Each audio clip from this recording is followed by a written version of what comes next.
Hello everyone, welcome to our channel. ఈరోజు కథ అది కళ్యాణ మండపంలో పెళ్లి కూతురు ఒళ్ళంతా దగద్దాయమానమైన నగలు వేసుకుని చాలా ఖరీదైన పట్టుచీర కట్టి అమ్మాయిని తీసుకొచ్చి కూర్చోపెట్టారు. అమ్మాయి చెంపల మీద వాతలు తేలిపోయినట్టు గుర్తులో అమ్మాయి కళ్ళల్లో నుంచి కారిపోతున్న కన్నీళ్ళు, ఒకవైపున అమ్మాయి వణికిపోతున్న చేతిలో, అమ్మాయి గుండెలు బద్దలైపోతున్న దుఃఖంతో బాధతో పెడరెక్కలు విరిచి అక్కడ కూర్చోబెట్టారు అమ్మాయి తల్లిదండ్రులు కల్పన, రమణారావు. ఇక పెళ్లి కొడుక్కి పెళ్లి కూతురికి మధ్యలో ఉన్న తెరసాల జీలకర్ర బెల్లం పెట్టగానే తీసేస్తే ఎదురుగా ఉన్నటువంటి భర్త అలా తనని చూస్తూ వెకిలి నవ్వుతూ ఉండగా కళ్ళెత్తి చూసిన పవిత్ర గుండె ముక్కలు చెక్కలుగా బద్దలైపోయింది ఆ క్షణం. 70 ఏళ్ల పైన వయసున్న ఒక ముసలోడు ఆ అమ్మాయి వైపు జీలకర్ర బెల్లం పెట్టి వెకిలి నవ్వుతూ కన్ను కొడుతూ ఉంటే ఆ అమ్మాయికి అసహ్యం అనిపించింది. తన తాత వయసు కూడా వీడికన్నా తక్కువే ఉండేదేమో బ్రతికుంటే. అంత వయసు వాడితో తన వివాహమని కళ్ళల్లో నుంచి ధారలుగా కన్నీళ్లు కారిపోయినాయి. ఆ తరువాత ఆ అమ్మాయి మనసు బాధతో, దుఃఖంతో, కన్నీళ్లతో నిండిపోయి అక్కడే ఉన్న నలుగురు అక్కయ్యలు కూడా ఆ అమ్మాయిని కదలకుండా ఒకవైపున పట్టుకొని మరొక వైపున అమ్మ నాన్నలు అలా గుడ్లురుముతూ ఎదురుగా నుంచొని చూస్తూ ఉండగా కోదండం తాళి కట్టేశాడు. 3 ముళ్ళ తంతు పూర్తయిందే. తలంబ్రాలు మొత్తం నెత్తి మీద పోసేశాడు. వాడి వెకిలి నవ్వు, వెకిలి చేష్టలో నడుముల మీద గిచ్చటాలు, చేతుల మీద గిచ్చటాలు, ఘాట్లు పడేలాగా నవ్వవే అంటాం, మెడ దగ్గర గిచ్చేయటాలో బాధ, దుఃఖం, ఆవేదన వస్తున్నా ఎవరికి చెప్పుకోవాలో తెలియని తన బాధ అరణ్య రోదనే అయ్యింది. ఆ తర్వాత అలా అప్పగింతలు అయిపోయిన తర్వాత అక్కల వైపు, అమ్మా నాన్నల వైపు తీసుకెళ్తారేమో ఆఖరిసారి ఈ నరకంలో నుంచని ఆశగా చూసింది. అసలు మనకెందుకు వచ్చిన దరిద్రం, పాడుపేడ అన్నట్టు అక్కలు పక్కకి తిరిగిపోయి నుంచున్నారు. అమ్మా నాన్నలు మరి మీరు ఇవ్వాల్సింది ఇస్తే మేము వెళ్తామనేసరికి కోదండం ఒక పెద్ద డబ్బులు బ్యాగ్ ఇచ్చి అమ్మా నాన్నల్ని టచ్లో ఉండమనమని చెప్తే మీకు ఏ ప్రాబ్లం రాదో అన్నీ సిద్ధం చేసే ఉంచాములే మేము అన్న తర్వాత పవిత్ర దగ్గరికి వచ్చి పవిత్రని వేషాలు వేయకుండా శుభ్రంగా కాపురం చేసుకో, పిచ్చి పిచ్చి వేషాలు వేయబాకు, 70 ఏళ్ళేంది 80 ఏళ్ళేందే, అతను సంసారం చేయగలిగే ఉన్నాళ్లే, అతను మగాడే, అతను బాగానే సుఖపెట్టగలడు, నీ కడుపున కాయలు కాయించగలడు, వేషాలు వేయకని చెప్పిన తల్లి వైపు చూసి ఆ అమ్మాయికి బాధతో, దుఃఖంతో, కన్నీళ్లతో అసలు ఏం సమాధానం చెప్పాలో కూడా అర్థం కాలేదు. అలా ఇంటికి తీసుకెళ్ళాడు కోదండం. తీసుకెళ్ళగానే పేరు చెప్పవే అనేసరికి ఆ అమ్మాయి అలా నిలబడిపోయింది. ఏంటే చెప్పవంటే నీ పేరు నాకు తెలీదు అనేసరికి మొగుడు పేరు తెలుసుకోవాలని తెలీదు, బజారు దానే ఏం బతికేనేది, వేసలు వెలయాళ్ళు కూడా విటుడి పేరు తెలుసుకుంటారు అని చీప్గా ఆ అమ్మాయితో చులకనగా హీనంగా మాట్లాడుతున్న వాడి మాటలు. దాంతో నేనే చెప్తాలే నీ పేరని ఆ అమ్మాయిని గట్టిగా గిల్లితే చెయ్యి దగ్గర గోళ్ళు దిగిపోయి బ్లడ్ కారిపోవటం మొదలైందే. అలా ఆ అమ్మాయి పేరు తన పేరు, నా పేరు కోదండం, నా పడుసు పెళ్ళాం 20 ఏళ్ల పెళ్ళాన్ని చేసుకొని దీని పేరు పవిత్ర వచ్చాలే అని పనిచేసేది హారతిచ్చాక డబ్బులు పడేసి లోపలికి వచ్చాడు ఆ అమ్మాయి చేయి పట్టుకొని. ఆ తర్వాత కొంగుముళ్ళు విప్పాక ఏం పూజారే శోభనం ముహూర్తం ఎప్పుడు, ఈరోజు రాత్రికే బాబు అని ఆ పూజారి కూడా అలా చూస్తూ ఆ అమ్మాయి వైపు వెళ్ళిపోయాడు. దీన్ని సిద్ధం చేయండి అని చెప్పేసరికి ఆ ఇంట్లో 10 మంది పనివాళ్ళు దాకా ఉన్నారు. వాచ్మెన్ ఒకడు, తోటమాలి ఒకడు, డ్రైవర్ ఒకడు, ఇంట్లో వంట చేసేది ఒకటి, అవి కాక మిగతా పనివాళ్ళు మొత్తం వెరసి 10 మంది. ఆ 10 మందితో ఆ అమ్మాయిని నుంచోబెట్టి ఇది ఈ ఇంటి ప్రాంగణం దాటి గేటు దాటి బయటికి వెళ్తే మీ ప్రాణాలు తీసేస్తా, మీకు తెలుసు కదవే నా గురించి అనేపాటికి మీరు చెప్పాలా బాబుగారు అన్నారు వాళ్ళు. ఆ అమ్మాయికి విషయం కూలంకషంగా అర్థమవటం మొదలుపెట్టిందే. దాంతో రెడీ చేయమంటే తీసుకెళ్ళి అమ్మాయికి స్నానం చేయించారు, నగలేసి రెడీ చేశారు. ఆ అమ్మాయి చచ్చినా కూడా వాడికి తను శారీరకంగా లొంగిపోవాలి అనుకోలేదు. 70 ఏళ్ల ముసలివాడితో పక్క పంచుకోవటం కన్నా ఒక ఆడది ప్రాణం తీసుకొని చావటం మేలో. ఇష్టమైన వాళ్ళు చేసుకుంటారేమో, కానీ తన ఇష్టంతో ఈ పెళ్లి జరగలేదు. తనకతనంటే ఇష్టం లేదు, ప్రేమ లేదు. అవసరాల కోసం తను అమ్ముకునేంత దిగజారిపోయిన ఆడదే తను కాదు. దాంతోనే తను వెంట తెచ్చుకున్న విషం బాటిల్ తీసి నోట్లో పోసేసుకుందే. పాల గ్లాస్ ఇచ్చి గదిలోకి పంపించారు. ఆ అమ్మాయి గదిలోకి వెళ్ళగానే, ఏమన్నా అందంగా ఉన్నావే, ఏమన్నా వంపు సొంపులో ఊరిస్తున్నాయే నన్ను అని ఆ అమ్మాయి చేయి పట్టుకొని ఒకవైపున ఆ పాల గ్లాస్ తీసుకొని పాలు మొత్తం వాడే తాగేశాడు. ఆ తర్వాత ఆ అమ్మాయితో వెకిలిగా బిహేవ్ చేస్తూ ఉండగా, ఇంకా విషం ఎక్కదేంటి, నాకు ఇంకా చావు రాదేంటి, నేనేంటి పోవట్లేదు ఇంకా అని, నేను తాగి కూడా గంట అయింది కదా, అది తాగిన 10 నిమిషాలకే పోతారంటారు కదా అనేసరికి, ఏంటి విషం పనిచేయట్లేదేంటా అని బాధపడుతున్నావా? నువ్వు విషం సీసా తీసుకున్నావని నీ అమ్మకి ఎప్పుడో తెలిసి ఆ విషం సీసాలో విషం పారబోసేసి నీ అమ్మ వేరే అరుకు పోసిందే, అందులో అదే నువ్వు తాగింది అనేపాటికి చావు కూడా నా నుండి దూరంగా వెళ్ళిపోయిందా అని ఆ అమ్మాయి కళ్ళల్లోంచి కన్నీళ్లు కారిపోతుంటే, దరిద్రపు మొహం దానా, నికృష్టపు మొహం ముండా, ఏమైందే, నేనేమి నిన్ను సుఖపెట్టలేననుకుంటున్నావా, మగాణ్ణి కాదనుకుంటున్నావా, నీ అందం నర నరాలు నలిపి నా కింద నేనేం చేస్తానో చూద్దు కానీ, నువ్వు నీ అందం నేను అనుభవించకుండా నువ్వు చద్దామనుకున్నావా, నిన్ను నేను చావనిస్తానా, నువ్వు చావటానికి ఊడుకునేవాడినైతే అంత పెట్టి నిన్ను కొనుక్కొని పెళ్ళాన్ని చేసుకుంటానేంటే అని ఒకవైపున ఆ అమ్మాయి బట్టలు తీస్తూ ఆ అమ్మాయిని కొరికేస్తూ చిత్రహింసలు పెడుతూ గిల్లుతూ గిచ్చుతూ ఆ అమ్మాయి మీద పడిపోయాడు కోదండం. ప్రతిఘటించిందే, తోసేసింది, చావగొట్టేశాడు, లేవలేకపోతుందే. ఆ అమ్మాయి కావాలనే ఈ రోజున కోదండానికి ఎదురు తిరగకుండా లొంగిపోవాలనే దాంతో 2 రోజుల నుంచి వాళ్ళమ్మ పచ్చి మంచినీళ్లు కూడా ఇవ్వలేదు. మధ్యలో గొంతులో పోసుకున్న ఒక గుక్కెడు తీర్థాలు, అవి కాకుండా ఇందాక విషం అనుకోనే తాగిన అరకు తప్ప ఆ అమ్మాయి పొట్టలో ఏమీ లేదు. ఒకవైపున గదంతా తిప్పింది, వాడు జుట్టు పట్టుకున్నాడు, వేటికి పడితే వాటికేసి కొట్టేశాడు, కొరికేశాడు, చిత్రహింసలు పెట్టాడు.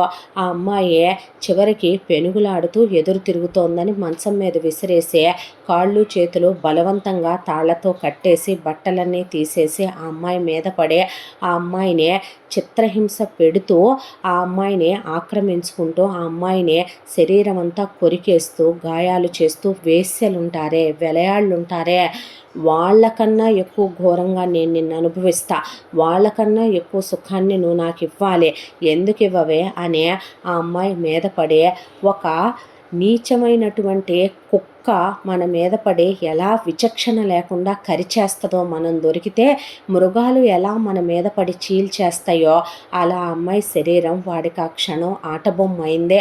ఆ అమ్మాయిని నరకం పెడుతూ చిత్రహింసలకి గురి చేస్తూ వాడు ఆశాంతం ఆ అమ్మాయిని తన సొంతం చేసేసుకుంటున్నాడు. శరీరం మొద్దుబారిపోయిందే, గుండె ముక్కలుగా చితికిపోయిందే.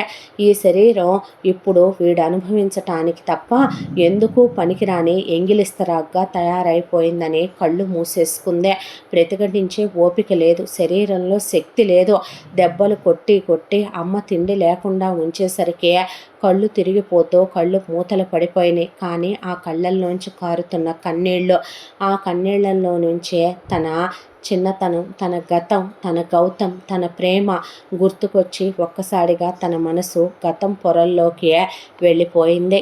పవిత్ర తల్లి పేరు కల్పన, పవిత్ర తండ్రి పేరు రమణారావు. పవిత్ర కన్నా ముందు వాళ్ళ అమ్మా నాన్నలకి ఒక్కొక్క సంవత్సరం 2 సంవత్సరాల ఎడంతో పవిత్రకి 4 అక్కలు ఉన్నారు. పవిత్ర 5వ పిల్ల. పవిత్ర వాళ్ళ అమ్మా నాన్న చూడటానికి అంతేమీ బాగుండరు. దానికి తోడు పవిత్ర వాళ్ళ అక్కలు 4 కూడా అస్సలు అందంగా ఉండరు. కానీ పవిత్ర చామన ఛాయే అయినా కూడా పెద్ద పెద్ద కళ్ళు, చూడటానికి చాలా అందంగా ముద్దుగా ఉండేది. అప్పుడు పవిత్ర వయసు 5 సంవత్సరాలు. పవిత్ర వాళ్ళ నాన్న ఏ పని చేయడు, ఇంట్లో కూర్చొని ఉంటాడు. పెద్దవాళ్ళు ఇచ్చిన ఏదో ఉన్న ఆస్తిపాస్తుల్ని అమ్ముకొని తింటారు మొగుడు పెళ్ళాలు. ఎప్పుడు చూసినా కల్పన పడకటింటి కాపురం చేయటం, మొగుడిని ఉద్యోగానికి వెళ్ళనివ్వదు. నెలలో ఒక 10 రోజులు అలా వెళ్ళి కాలక్షేపం చేసి వస్తూ ఉంటాడు ఒక చిన్న జీతానికి ప్రైవేట్ ఉద్యోగానికి. దానికి రోజు వెళ్ళడు రమణారావు. ఇక కల్పన విషయానికి వస్తే పొద్దున్నే లేవగానే అలా శుభ్రంగా తలస్నానం చేసి తలలో దాదాపు ఒక 10 నుంచి 25 మూరల వరకు పూలు పెట్టి సింధూరం నొసట్లో సగం పాపిటికి దిద్ది ఆ తర్వాత ముందు బొట్టు పెట్టి బొట్టు పైన విభూది బొట్టు, దానిపైన గంధం బొట్టు, బొట్టు కింద 2 రకాల కుంకుమ బొట్లు, ఆ తర్వాత గొంతు దగ్గర 3 రకాల బొట్లు పెట్టి గొలుసు నల్లబూసలు, చేతుల నిండా ఏ చీర మీదకే ఆ చీర మీదకి మ్యాచింగ్ మట్టి గాజులు, బొడ్డు కిందకి చీర కట్టి మార్కెట్లోకి వచ్చిన ప్రతి కొత్త చీర ఆవిడ ఒంటి మీద ఉండాల్సిందే. చేతులకి కాళ్ళకి నెయిల్ పాలిషు, కాళ్ళకి ఇంత మువ్వల పట్టీలు పెట్టుకొని ఇక నలుగురు కూతుళ్ళ విషయం వాళ్ళది వాళ్ళే చూసుకుంటూ పెరుగుతూ ఉండేవాళ్ళు. వీళ్ళ స్థితిగతులు నిజం చెప్పాలంటే అడుక్కోటానికి దరిద్రానికి మధ్యలో ఉన్న అప్పులు చేసైనా సరే లైఫ్ని లాక్కొచ్చేసే దంపతులు వీళ్ళు. అయితే వీళ్ళది అద్దె కొంప. వీళ్ళ ఎదురింట్లోకి ఒక కుటుంబం ఇల్లు కొనుక్కొని వచ్చారు. ఆ ఇల్లు చిన్నదే కానీ ఇంటి చుట్టూ చాలా పెద్ద ఖాళీ స్థలం ఉండి మధ్యలో చాలా అందమైన ఇల్లు కట్టుకున్నారు ఇల్లు గల వాళ్ళు. కాకపోతే కట్టుకున్న తర్వాత పట్టుమని వాళ్ళు ఏడాది కూడా ఉన్నది లేదు. వాళ్ళ పిల్లలు ఫారెన్కి వెళ్ళిపోయామని బామ్మ తాతయ్యని తీసుకెళ్ళిపోతే వాళ్ళు ఇంకక్కడే ఉండిపోతారని ఇక్కడున్న ఇల్లు ఎందుకని బేరం పెట్టేశాము, ఒకళ్ళు కొనుక్కున్నారు అని కల్పన రమణారావుకి చెప్పారు. ఆ కొనుక్కున్న వాళ్ళెవరో వీళ్ళకి తెలియదు. అయితే ఒక రోజున ఇంటి ముందుకి లారీలతో సామాను వచ్చి వెనకాల ఒక కారులో నుంచే ఒక ఆయన ఒక ఆవిడ ఒక 10 సంవత్సరాల బాబుని తీసుకొని దిగారు. కల్పన రమణారావు గుమ్మంలోనే ఉండి మీరేనండి ఆ ఇల్లు కొనుక్కుంది అని అడిగితే అవునండి అంటే నా పేరు కల్పన, వీరు మా వారు రమణారావు గారు, ఈ 5గురు నా కూతుళ్ళు అని కల్పన చూపించేసరికి ఆవిడ నా పేరు సురేఖ, మా వారి పేరు వాసు, నాకు ఒక్కగానొక్క కొడుకు గౌతమ్, నా కొడుకు 10 సంవత్సరాల వాడు, నా కొడుకుది 5వ తరగతి అయిపోయింది, 6లో వెయ్యాలి, ఈ ఇల్లు వీడి కోసమేనని కొన్నాం, నాకు చెట్లు పెంచటం మొక్కలు పెంచటం అంటే ఇష్టం, ఇక్కడ అన్ని పళ్ళ మొక్కలు ఉన్నాయి చూసి వెళ్ళాము, పువ్వుల మొక్కలు నేను వచ్చాక వేసుకుందామని ఆహ్లాదకరమైన వాతావరణం చాలా బాగుందని కొనుక్కున్నామండి అని చెప్పారు వాళ్ళు. ఆ తర్వాత వెళ్తూనే మీ చిన్న పాప చాలా ముద్దుగా ఉందని ఆవిడ ఎత్తుకొని ముద్దాడితే గౌతమ్ కూడా ఎత్తుకొని చేతిలో చాక్లెట్ పెట్టాడు పవిత్రకి. ఆ తర్వాత వెళుతున్న సురేఖ కొంగు పట్టేసుకుంది పవిత్ర. దాంతో ఎట్రా అని కల్పన అంటే పర్వాలేదులేండి, మా అబ్బాయి పుట్టిన తర్వాత నాకు మళ్ళీ పిల్లలు పుట్టరన్నారు డాక్టర్లో, మీరు తప్పుగా అనుకోనంటే పాపని మాతో తీసుకెళ్ళేమా అని అడిగేసరికి అలాగేనని ఆ రోజు వదిలేయడం లగాయత్తు కల్పన నాకు ఒక కూతురుంటే ఇంతే ఉండేదేమోనని సురేఖ కల్లా కపటం లేకుండా ముద్దు చేస్తూ ఉండేదే పవిత్రనే. ఇక ఆ తర్వాత వాళ్ళు పాలు పొంగించుకోవటం, పరవాణం చేయటం, సత్యనారాయణ వ్రతం చేసుకోవటం, భోజనాలకు పిలవటం, తిన్నాక మిగిలిపోయినాయి వేస్ట్ చేయమాకండి అంటే భలే వాళ్ళే తినక ముందే అని ఒక 4 క్యారియర్లకి తీసి కల్పనకి అప్పచెప్పటం. ఆ తర్వాత నుండి గౌతమ్ స్కూల్కి వెళ్ళటం మొదలుపెట్టాడు. చాలా మంచి స్కూల్లోనే జాయిన్ చేశారు గౌతమ్నే. గౌతమ్ వాళ్ళ అమ్మగారు గృహిణిగా ఉన్నా ఖాళీగా ఉండదు. ఆవిడకి టైలరింగ్ అంటే ఎవరైనా డబ్బుల కోసం కుడతారు కానీ ప్యాషన్గా కొత్తవి క్రియేట్ చేసి కుట్టడం అంటే సురేఖకి చాలా ఇష్టం. ఆవిడ బయట వాళ్ళే ఎవరయ్యే కుట్టాల్సిన అవసరం లేదు కానీ మన విద్యని నలుగురికి తెలిసేలా తెలియజేసుకోవటం మనకున్న దాడి అనే దాంతో ఆవిడ స్పెషల్గా చీరల మీద పెయింటింగులు వేయటం, మగ్గాల మీద వర్కులు చేయటం, మిర్రర్ వర్క్స్ చేయటం, దాంతోపాటు టైలరింగ్లో అద్భుతాలు సృష్టించి స్పెషల్గా నెక్కులు పెట్టడం, స్పెషల్గా హ్యాండ్స్ ఫ్రిల్స్ పెట్టి కుట్టడం, ఇవన్నీ చూసి జనాలు తెగ విరగబడి వస్తే ఆవిడ కుట్టకుండా ఒక 4 అమ్మాయిల్ని పెట్టి వాళ్ళ వరండాలో 4 మిషన్లు పెట్టి కుట్టించుకుంటూ ఉండేది. వాసు గారిదే ప్రైవేటు ఉద్యోగమే అయినప్పటికీ మంచి జీతం వచ్చే ఉద్యోగం ఆయిందే. దాంతో ఆయన చక్కగా వాళ్ళకి ఇంటి ముందు కారు ఉంది, ఆయనకో స్కూటీ ఉంది. ఉద్యోగానికి వెళ్ళొస్తూ ఉండేవాడు. సురేఖకి నగలవి కూడా బాగానే ఉండేవే. సురేఖ తల్లిదండ్రులు పోయారని, వాసు తల్లిదండ్రులు పోయారని కల్పన, రమణారావు విని ఉన్నారు. అయితే పవిత్రనే రోజు సురేఖ నేను తీసుకెళ్తానులేండి, నా దగ్గరే ఉంటుందిలే, నేను పెంచుకుంటాను, నాకు ఇచ్చేయరాదా అని అడిగితే ఒకళ్ళు తగ్గినా తగ్గినట్టేలే భారం అని చెప్పి తీసుకెళ్తుంటే పాపని ఏ స్కూల్లో వేశారో మా స్తోమతకు మేము ఏ స్కూల్లో వేయగలమండి, గవర్నమెంట్ స్కూల్కే వెళ్తున్నారు పిల్లలు, ఇంకా చిన్నదాన్ని వేయలేదు, వెయ్యాలి అన్నాక ఆవిడ అలా చూస్తూ నిలబడితే గౌతమ్ నా స్కూల్లోనే వేయొచ్చుగా ఆంటీ అంటే నీకంటే మీ నాన్నగారికి ఉద్యోగం ఉంది బాబు, మీ అమ్మగారు సంపాదిస్తున్నారు, మాకెక్కడి నుంచి వచ్చే మీకు వెనక ముందు కూడా 4 రాళ్ళు ఉన్నోళ్ళు, మేమేమీ లేనోళ్ళమయ్యా అనేసరికి అదేదో నేనే చదివిస్తానులేండి, మాకు ఇంకొకరిని ఎఫెక్ట్ చేయగలిగిన శక్తి ఉన్నా ఆ భగవంతుడు పిల్లల్ని ఇవ్వలేదు, పాప విషయం మీరు వదిలేసేయండి అన్నాక తన్ని నేను చదివే స్కూల్లో వేస్తేనే నేను స్కూల్కి వెళ్తానని మారాన్ చేశాడు గౌతమ్. సడేనని సురేఖ, వాసు గౌతమ్ చదివే స్కూల్లోనే వేశారు పవిత్రనే.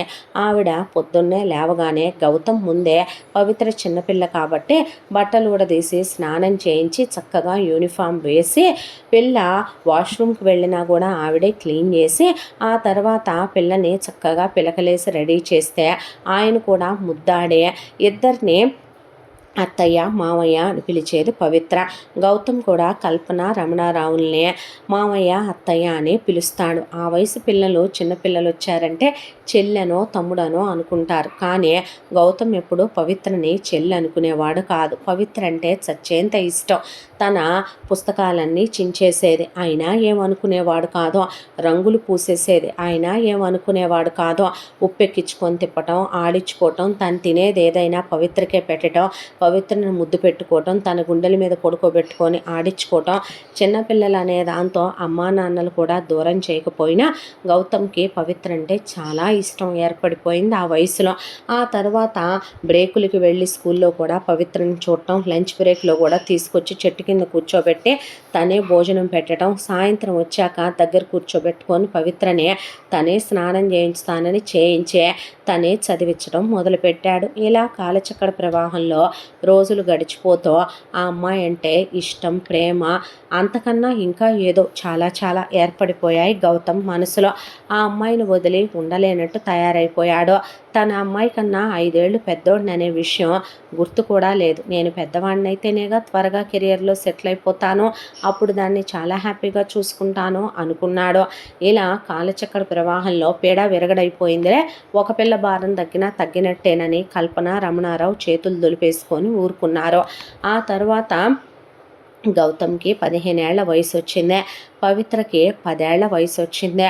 అప్పుడు గౌతమ్ టీనేజ్లో ఉన్నాడో ఏమో కానీ పవిత్రని ముద్దు పెట్టుకునేసరికి సిగ్గుపడి నువ్వు అలా పెట్టకూడదు నన్ను, అంటే నువ్వు నా పెళ్ళానివి, పెద్దయ్యాక నేను నిన్ను పెళ్లి చేసుకుంటాను, నేను ఎందుకు పెట్టుకోకూడదే నిన్ను ముద్దు అనేసరికి వాళ్ళ అమ్మా నాన్న అలా వింటూ నుంచోనే ఆ వయసు పిల్లలు ఎవరైనా సరే వాళ్ళకన్నా చిన్నవాళ్ళు కనిపించారంటే వాళ్ళని చెల్లో తమ్ముడో అనుకుంటారు. కొడుకు ఇలా అనుకున్నాడనే వాళ్ళకు అప్పుడు అర్థమై మొహమాటమేముందే, సురేఖ, వాసు అప్పుడే అనుకున్నారు.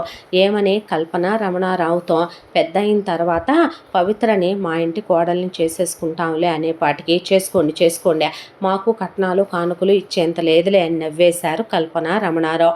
ఆ రోజు నుంచి గౌతమ్కి పవిత్ర పెళ్ళామని, పవిత్రకి గౌతమ్ మొగుడని వీళ్ళు అనుకోవటం ఒక ఎత్తు అయితే, మరొక వైపున సురేఖ తను మిషన్ కుట్టే డబ్బుల్లో నుంచి పవిత్ర కోసమనే కొద్ది కొద్దిగా ఆవిడ బంగారం, వెండి పోగు చేయటం, పిల్ల కోసం బట్టలని అవని ఇవని ఖరీదైన పట్టు చీరలు ఒక్కొక్కటిగా కొని దాస్తుంటే దేనికమ్మా ఇవన్నీ అని గౌతమ్ అడుగుతుంటే వాసు, నీ పెళ్ళాం కోసం మీ అమ్మ పోగు చేస్తుందయ్యా అన్నాక, మీ నాన్న ఏమన్నా తక్కువ తిన్నాడా ఏమిట్రా, నీకోసం మీ నాన్న కూడా సేవింగ్స్ చేస్తున్నారులే అని చెప్పి, అవునా నాన్న అంటే అవునయ్యా అన్న తర్వాత ఇలా రోజులు సంతోషంగా గడిచిపోతూ పవిత్ర మెచ్యూర్ అయ్యిందే.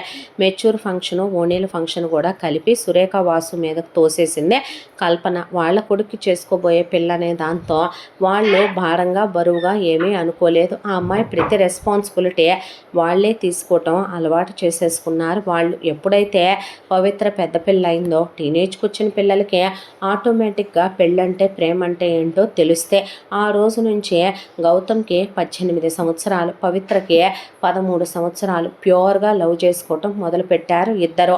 ఇంత దాంట్లో కల్పనకి రమణారావుకి పిల్లలిద్దరూ చనువుగా ఉంటున్నారని, వాళ్ళిద్దరూ ఫిజికల్గా క్లోజ్ అయితే మాత్రం మనకెందుకు పాడు దరిద్రం అని వదిలేసి ఊరుకున్నా, అంతా దాంట్లో గౌతమ్ మాత్రం పవిత్రని బుగ్గ మీద ముద్దు పెట్టుకునేవాడు, తల నిమిరేవాడు, గుండెల మీద పడుకోబెట్టుకునేవాడు. చిన్నప్పటి నుంచి వాళ్ళ ఇంట్లోనే తన 5 ఏళ్ల పిల్లప్పటి నుంచి ఎలా పడుకుంటుందో ఎలా ఉంటుందో ఇప్పటికీ గౌతమ్ మీద కాలు చేసుకొని గౌతమ్ గుండెల మీదే పడుకుంటుంది పవిత్ర. వాళ్ళ అమ్మ నాన్న కూడా ఏమీ అనరు.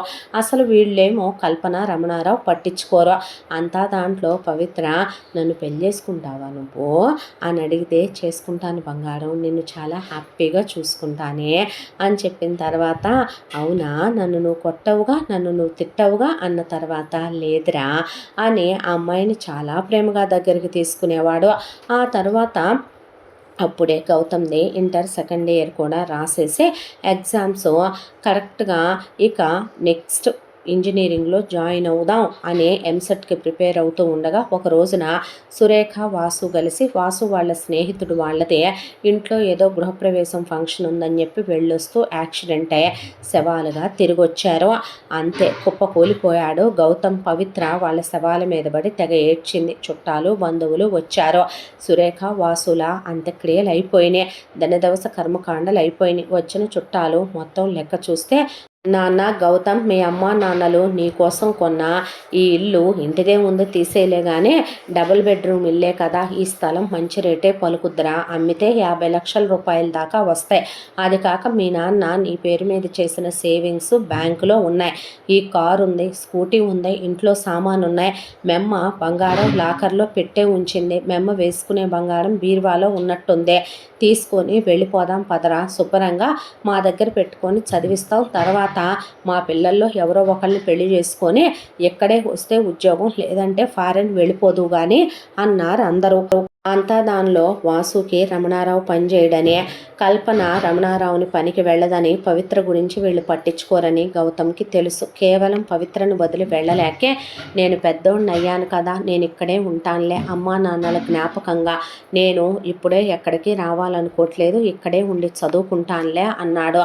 అది కాదయ్యా అంటే, నన్ను ఇబ్బంది పెట్టొద్దు, నేను పెద్దోడిని అయ్యాను, మీ ఇంటికి వచ్చి మీకు నేను భారం అవ్వాలనుకోవట్లేదని చుట్టాలు బంధువుల్ని పంపించేసిన తర్వాత, పవిత్ర నా కోసమే కదూ అనేసరికి అమ్మాయిని దగ్గరికి తీసుకున్నాడు. నువ్వు ఉన్నావు కదవే నాకు అనేసరికి అమ్మాయి పట్టుకొని ఏడ్చేసింది. అంతా దాంట్లో కల్పన ఎంత కిరాతకురాలంటే, తల్లి తండ్రి పోయిన పిల్లాడని ఒక పూట పిలిచి వాళ్ళ ఇంటి మీద పడి అన్నాళ్ళు దోడ్చు తిని, రోజు వాళ్ళ ఇంట్లో నుంచి కూరలు ఎత్తుకెళ్ళటం, టిఫిన్లు ఎత్తుకెళ్ళటం, ఉప్పు పప్పు ఎత్తుకెళ్ళి ఇన్నాళ్ళు జరుపుకుంటా వచ్చేసింది. వాళ్ళమ్మ కట్టేసిన చీరలు కట్టుకుంటూ, వాళ్ళ నాన్న కట్టేసిన బట్టలు రమణారావు కట్టుకుంటూ, మిషన్ దగ్గర మిగిలిన ముక్కలు పెట్టి, వదిన ఈ 4 దరిద్రాలకి 4 గౌన్లు కుట్టియకూడదా అంటే, పాపం ఆవిడ మంచి బట్టలే తీసుకుని మెటీరియల్స్ ఆ 4 పిల్లలకి బట్టలు కుట్టించేదే. పండగ వచ్చిందంటే వాళ్ళ మీద జరిపేసుకునేవాళ్ళు. అలాంటిదే తల్లి తండ్రి పోయాక తిన్నావా తాగావా అని కూడా గౌతమ్ని పట్టించుకొని ఎరగదు కల్పన. దానికి తోడు ఒక్కరోజు కూడా ఈ అన్నం ఎత్తుకెళ్ళి ఇచ్చిరావే గౌతమ్ కని పవిత్రని ఏ రోజు అని ఎరగదు. దాంతో పవిత్ర అంత చిన్న పిల్ల అయినా గౌతమ్ కోసం వంట నేర్చుకుంటే చేతులు కాలిపోతాయే అంటే, ఏం కాదులే అని చెప్పి ఇడ్లీకి పప్పు నానబోసి, దోశకు పప్పు నానబోసి సురేఖ ఉండగా చూసేది కాబట్టి అప్పుడు కాస్త ఆవిడ వంట నేర్పించింది. ఆ 13 ఏళ్ల పిల్లకే ఆవిడ ముచ్చట కొద్దీ నేను నేర్చుకుంటాను అత్తయ్య అందని, టైలరింగు నేను నేర్చుకుంటాను అత్తయ్య అందని, మగ్గం వర్కులు అవి పిల్ల ఏకసంతాగ్రహనే దాంతో ఆవిడ నేర్పించుకుంటూ వచ్చింది. దాంతో పవిత్ర గౌతమ్కి పొద్దున్నే లేపి టిఫిన్ తిందుగానని టిఫిన్ వేసి పెడితే, తను తింటూ ఆ అమ్మాయికి తినిపించేవాడు. అప్పుడు కూడా పవిత్ర వెళ్ళి గౌతమ్ దగ్గరే పడుకునేది, గౌతమ్ దగ్గరే ఉండేదే. రేపైనా 33వ నాడు వాడేగా చేసుకొని చచ్చేది, మనకెందుకని వీళ్ళు అసలు పట్టించుకునేవాళ్ళు కాదు.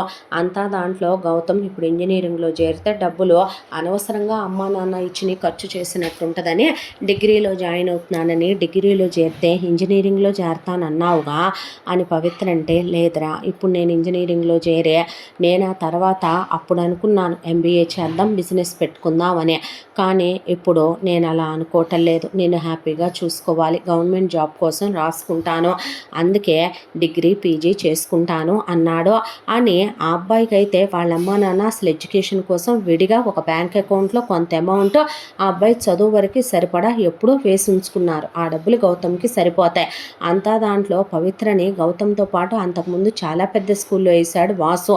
ఇప్పుడు ఆ స్కూల్లో ఫీజులు ఎటు మేము కట్టలేములే కానీ నువ్వు గవర్నమెంట్ స్కూల్కి పోదు కానిపా అంది కల్పన. అదేంటత్తయ్య అలా అంటావు అని గౌతమ్ అంటే, అవునరా మీ అమ్మా నాన్న ఉన్నప్పుడంటే మీ నాన్నకు ఉద్యోగం ఉంది, మెమ్మకు ఏదో పని చేసి 4 రూపాయలు వచ్చేయి దీని ఫీజు కట్టేవాళ్ళు.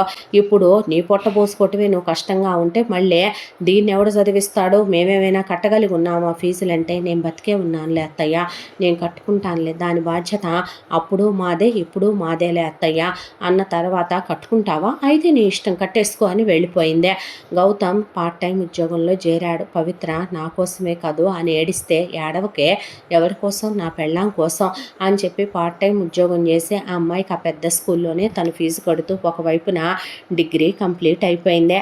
గౌతమ్ ఎప్పుడైతే డిగ్రీ అయిపోయిందో పవిత్రకి ఒకవైపున వయసు రావటము మొదలైందే.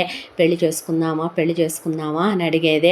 అడిగితే ఆ అమ్మాయిని దగ్గరికి తీసుకొని ముద్దు పెట్టుకొని గుండెల మీద పడుకోబెట్టుకొని, చేసుకుందాం బంగారం, పీజీ అయిపోయిన తర్వాత నేను గవర్నమెంట్ ఉద్యోగానికి రాసి జాబ్ రాగానే నేను నిన్ను పెళ్లి చేసుకుంటాను అని చెప్పాడు. చెప్పిన తర్వాత పర్వాలేదులే తాళి కట్టే కాపురం చేసుకుందాం అని అడిగితే, నాన్నెప్పుడు ఒక మాట అనేవాడు, ఆడపిల్లలకైనా డిగ్రీ వరకు చదువు ఉండాలి అని.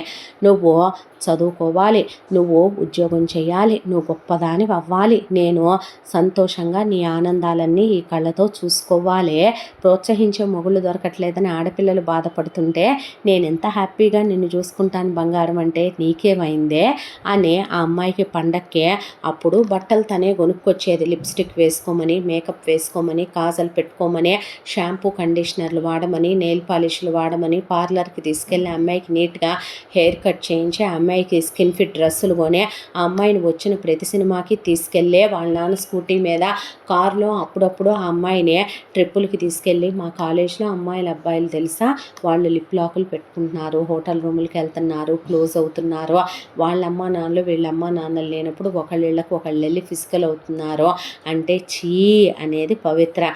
అంటే నేను నీతో అలా చేయనులేవే, కంగారు పడకు, నువ్వు పవిత్రవి కదా, నువ్వు చాలా పవిత్రంగా ఉండాలి, పెళ్ళైన తర్వాత ఫస్ట్ నైట్ రోజున నేను నీతో క్లోజ్ అవ్వాలి, అప్పుడు మన ఇద్దరం వేరు కాదు ఒకటే అన్నట్టుగా కలిసిపోవాలి బంగారం అని గౌతమ్ చెప్తూ ఉండేవాడు. పవిత్ర సిగ్గుపడి ముఖం చేతుల్లో దాచేసుకుంటుంటే, నా దగ్గర ఎందుకే సిగ్గు, చిన్నప్పుడు నేను స్నానం చేయించలా నీకు అనేసేపాటికి చీ అప్పుడు నేను చిన్నదాన్ని ఇప్పుడు నేను పెద్దవలేదా ఏంటి అనేసరికి అబ్బా అయిపోయావా ఏంటి అని నవ్వుతూ ఉండేవాడు.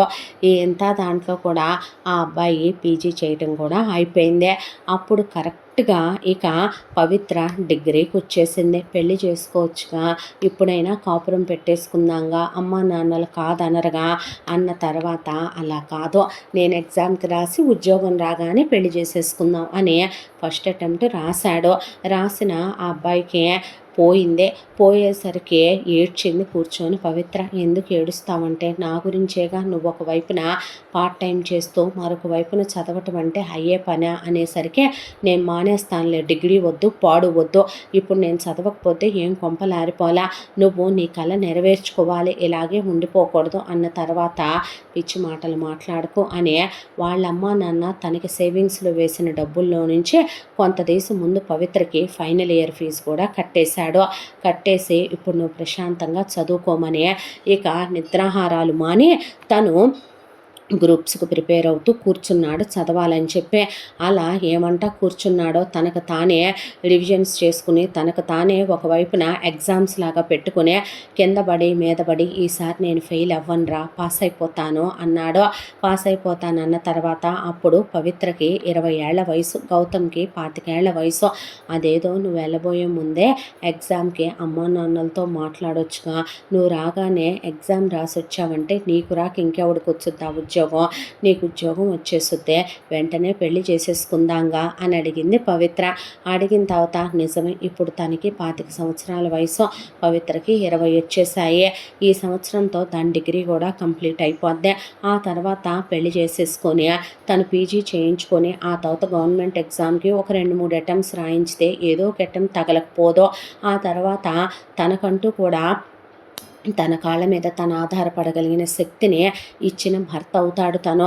ముసుగులో గుద్దులాటెందుకు, చిన్నప్పటి నుంచి అనుకుంటున్న మాటేగా. కల్పన రమణారావుని రమ్మనమని తన ఇంట్లో కూర్చోబెట్టి అత్తయ్య మావయ్య మొహమాటాలు అక్కర్లేదు, నాకు కానీ కట్నం వద్దు, పెళ్లి ఖర్చులు కూడా మీరు పెట్టుకోవాల్సిన అవసరం లేదు, నేను గవర్నమెంట్ జాబ్కి రాసుకుంటున్నాను, ఈసారి జాబ్ నాకు ఖచ్చితంగా వచ్చుద్దనే నమ్మకంతో నేను ఎగ్జామ్ రాయటానికి వెళ్తున్నాను, వారం రోజుల్లో నేను ఎగ్జామ్ రాసేసి తిరిగి వస్తాను, వచ్చి రాగానే నేను ఇంకా పవిత్రని పెళ్లి చేసుకుందాం అనుకుంటున్నాను, ఎంగేజ్మెంట్ ఖర్చులు పెళ్లి ఖర్చులు మొత్తం నావే, ఆ తర్వాత నా భార్యని తీసుకెళ్ళి నా కాపురం నేను పెట్టుకుంటాను, మీకు ఎలాంటి ఇబ్బంది కలిగించను, మీరు మీ మిగతా 4 అమ్మాయిల పెళ్లి బాధ్యతలు పూర్తయిన తర్వాత వచ్చి ఉంటామంటే నాకు అమ్మా నాన్నలు లేరు, ఉండండి మిమ్మల్ని కూడా హ్యాపీగా చూసుకుంటానని చెప్పిన తర్వాత చిన్నప్పటి నుంచి మీ అమ్మ అన్నమాటేగా అల్లుడు, దాన్ని 5 ఏళ్ల పిల్లప్పుడు ఎప్పుడైతే మీ అమ్మ ఎత్తుకొని మీ ఇంటికి తీసుకెళ్ళిపోయారో అప్పటి నుంచి దాని చదువు బాధ్యతలు, దాని తిండి బాధ్యతలు, దానికి బట్టలు కొనిపెట్టింది, మంచి చెడు చూసిందే అంతా మీరే కదా,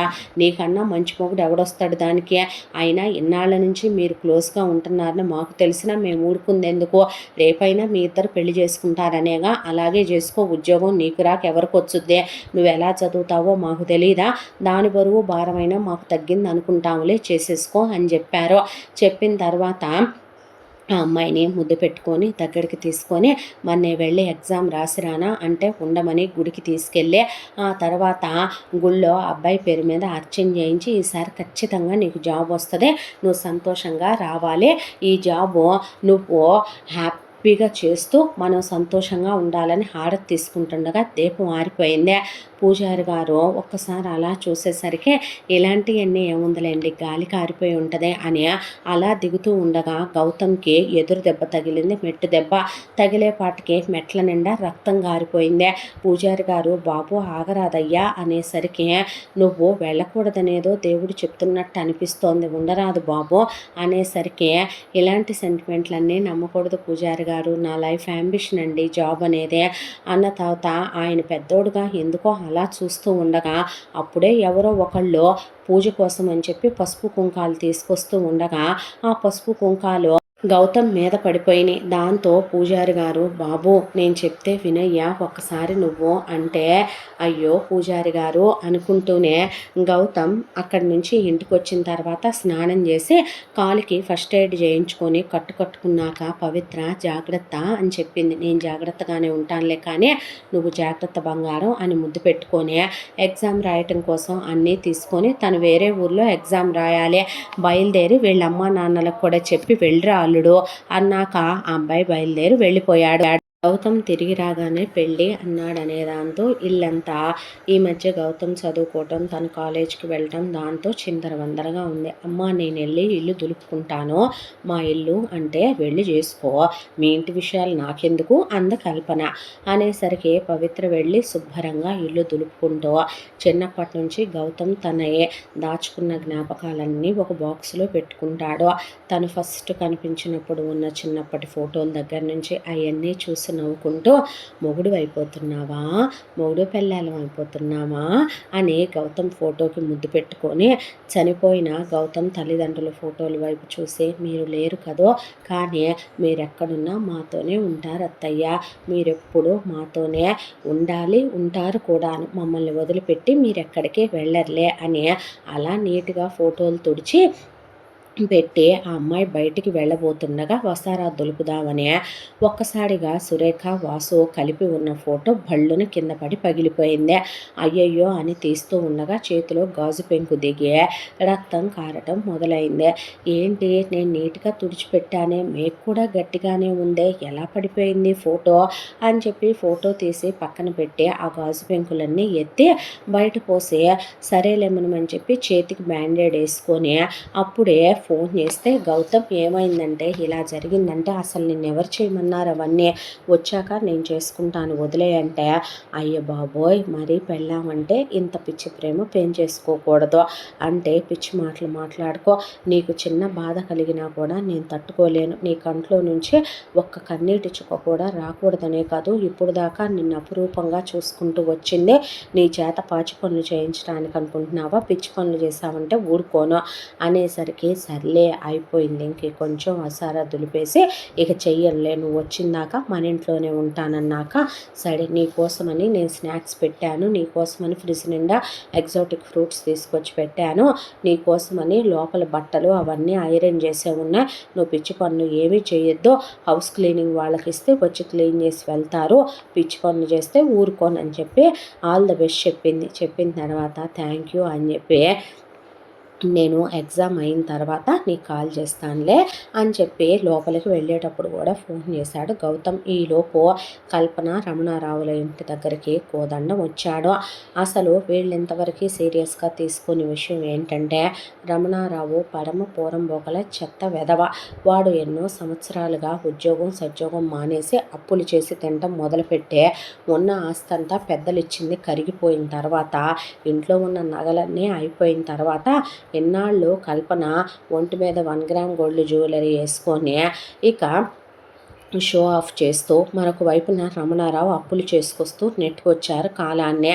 అయితే ఆ అప్పు కాస్త రమణారావు కోదండం దగ్గరికి వెళ్ళి తేప కొంచెం అని చెప్పి తీసుకున్నాయి మొత్తం, అవి తడిచి వడ్డీతో సహా మోపిడై కూర్చున్నాయి.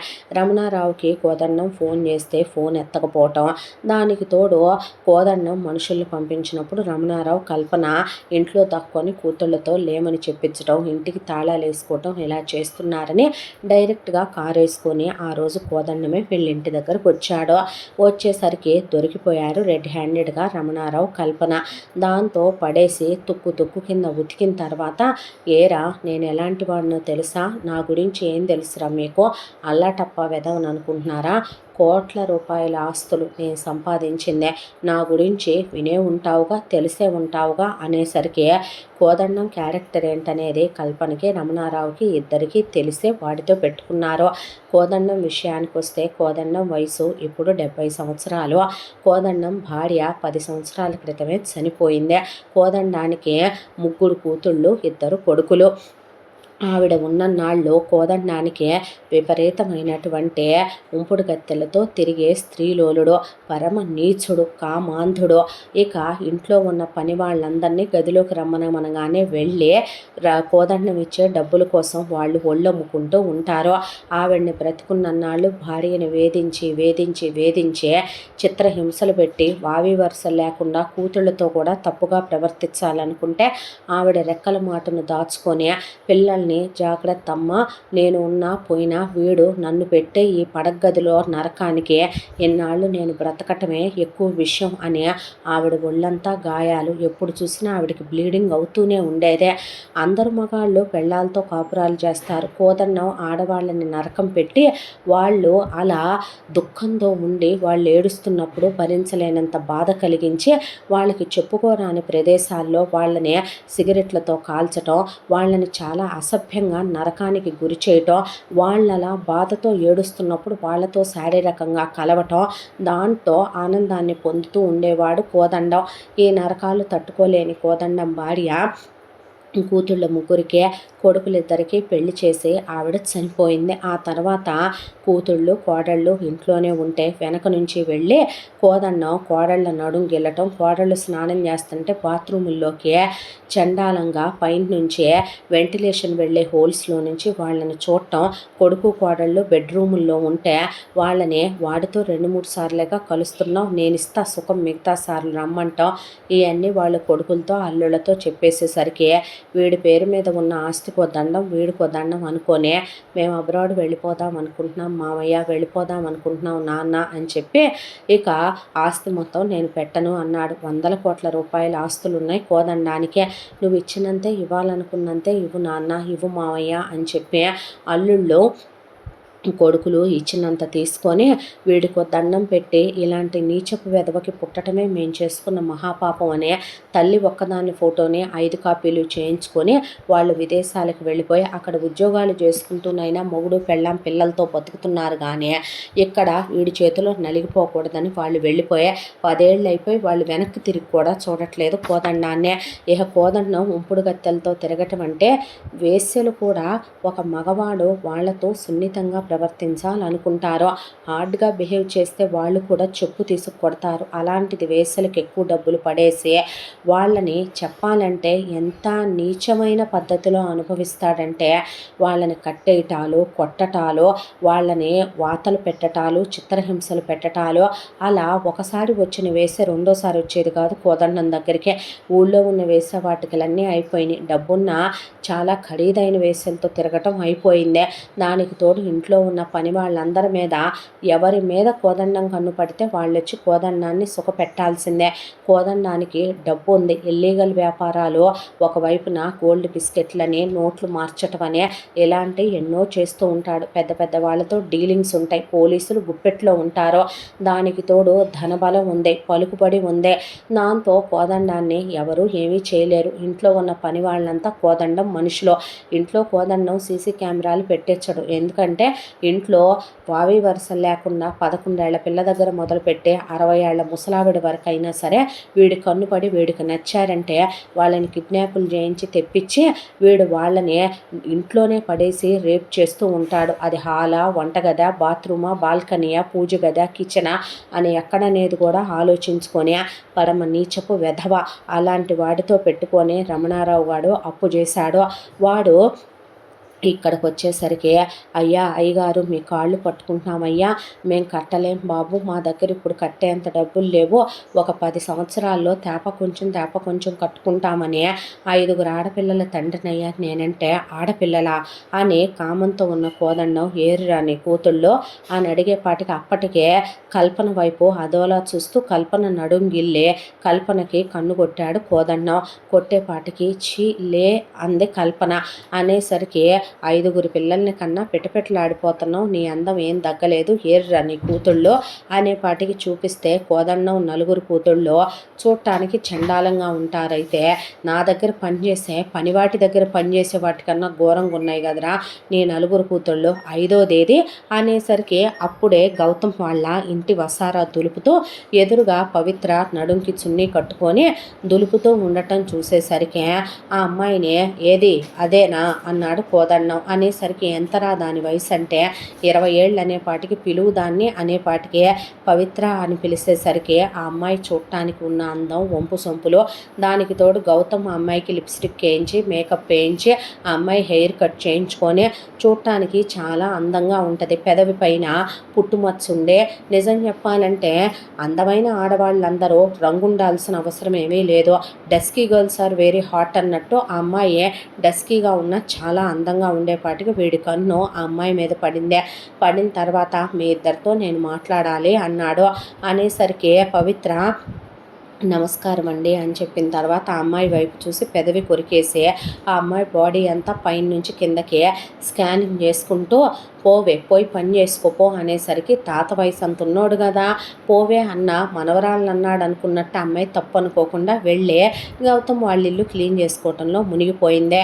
ఓపెన్గానే ఇట్రారా అని చెప్పి రమణారావుని కల్పనని కూర్చోబెట్టి కోదండం నీ 4 కూతుళ్ళు నిజం చెప్పాలంటే ఎంతో అసహ్యంగా ఉన్న అనాకారులు కురూపులు ఇవే.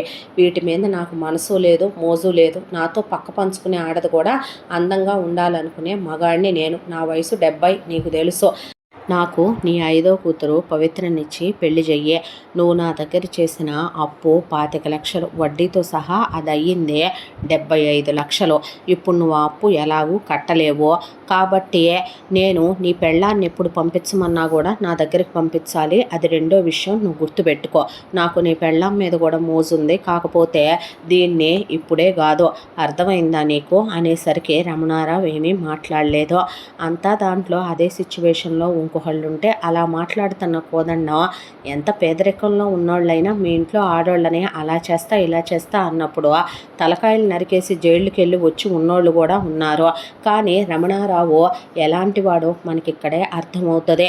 రమణారావు ఏం మాట్లాడకుండా మౌనంగా నుంచునేపాటికి కోదండానికి తనేమన్నా వీడు పడుండే టైప్ అని క్లియర్గా అర్థమైంది. దాంతోనే నీ 4 కూతుళ్ళ మీద నాకేం మనసు లేదు, మోజు లేదులే, కానీ నీ 5వ కూతురు చూడటానికి ఏమన్నా అందంగా ఉందా, దాన్ని నాకిచ్చి పెళ్లి చేయాలి. ₹1,00,00,000 నేనే మీకు ఇస్తాననే పాటికి ఆ మాటకి కల్పన రమణారావుకి డాలర్ సింబల్స్ పడిపోయింది కళ్ళల్లో. దాంతో నేను 2 రోజుల్లో పెళ్లి ఏర్పాట్లు చేసుకుంటాను, నా ఇంట్లోనే పెళ్ళి, దాన్ని తీసుకొని రండి, నగలు చీరలు అన్నీ అక్కడే ఉంటాయి, రెడీ చేయొచ్చు అని చెప్పాడు కోదండం. చెప్పిన తర్వాత మీరు వెళ్ళండి, మేము చూసుకుంటాం అనేసరికి రమణారావు కల్పన ఒకటే ఆలోచించుకున్నారు. ఇప్పుడు గౌతమ్కి ఇచ్చి పవిత్రని పెళ్లి చేస్తే మహా అయితే పవిత్రకి కట్నం ఇచ్చే పని ఉండదు. అంతే తప్ప గౌతమ్ ఏమీ వీళ్ళ 4 కూతుళ్ళకి పెళ్ళిళ్ళు చేయలేడు. కోదండం దగ్గరున్న వీళ్ళ అప్పు మాఫీ చేయలేడు. పైగా ఎదురు ₹1,00,00,000 ఇవ్వనూ లేడు.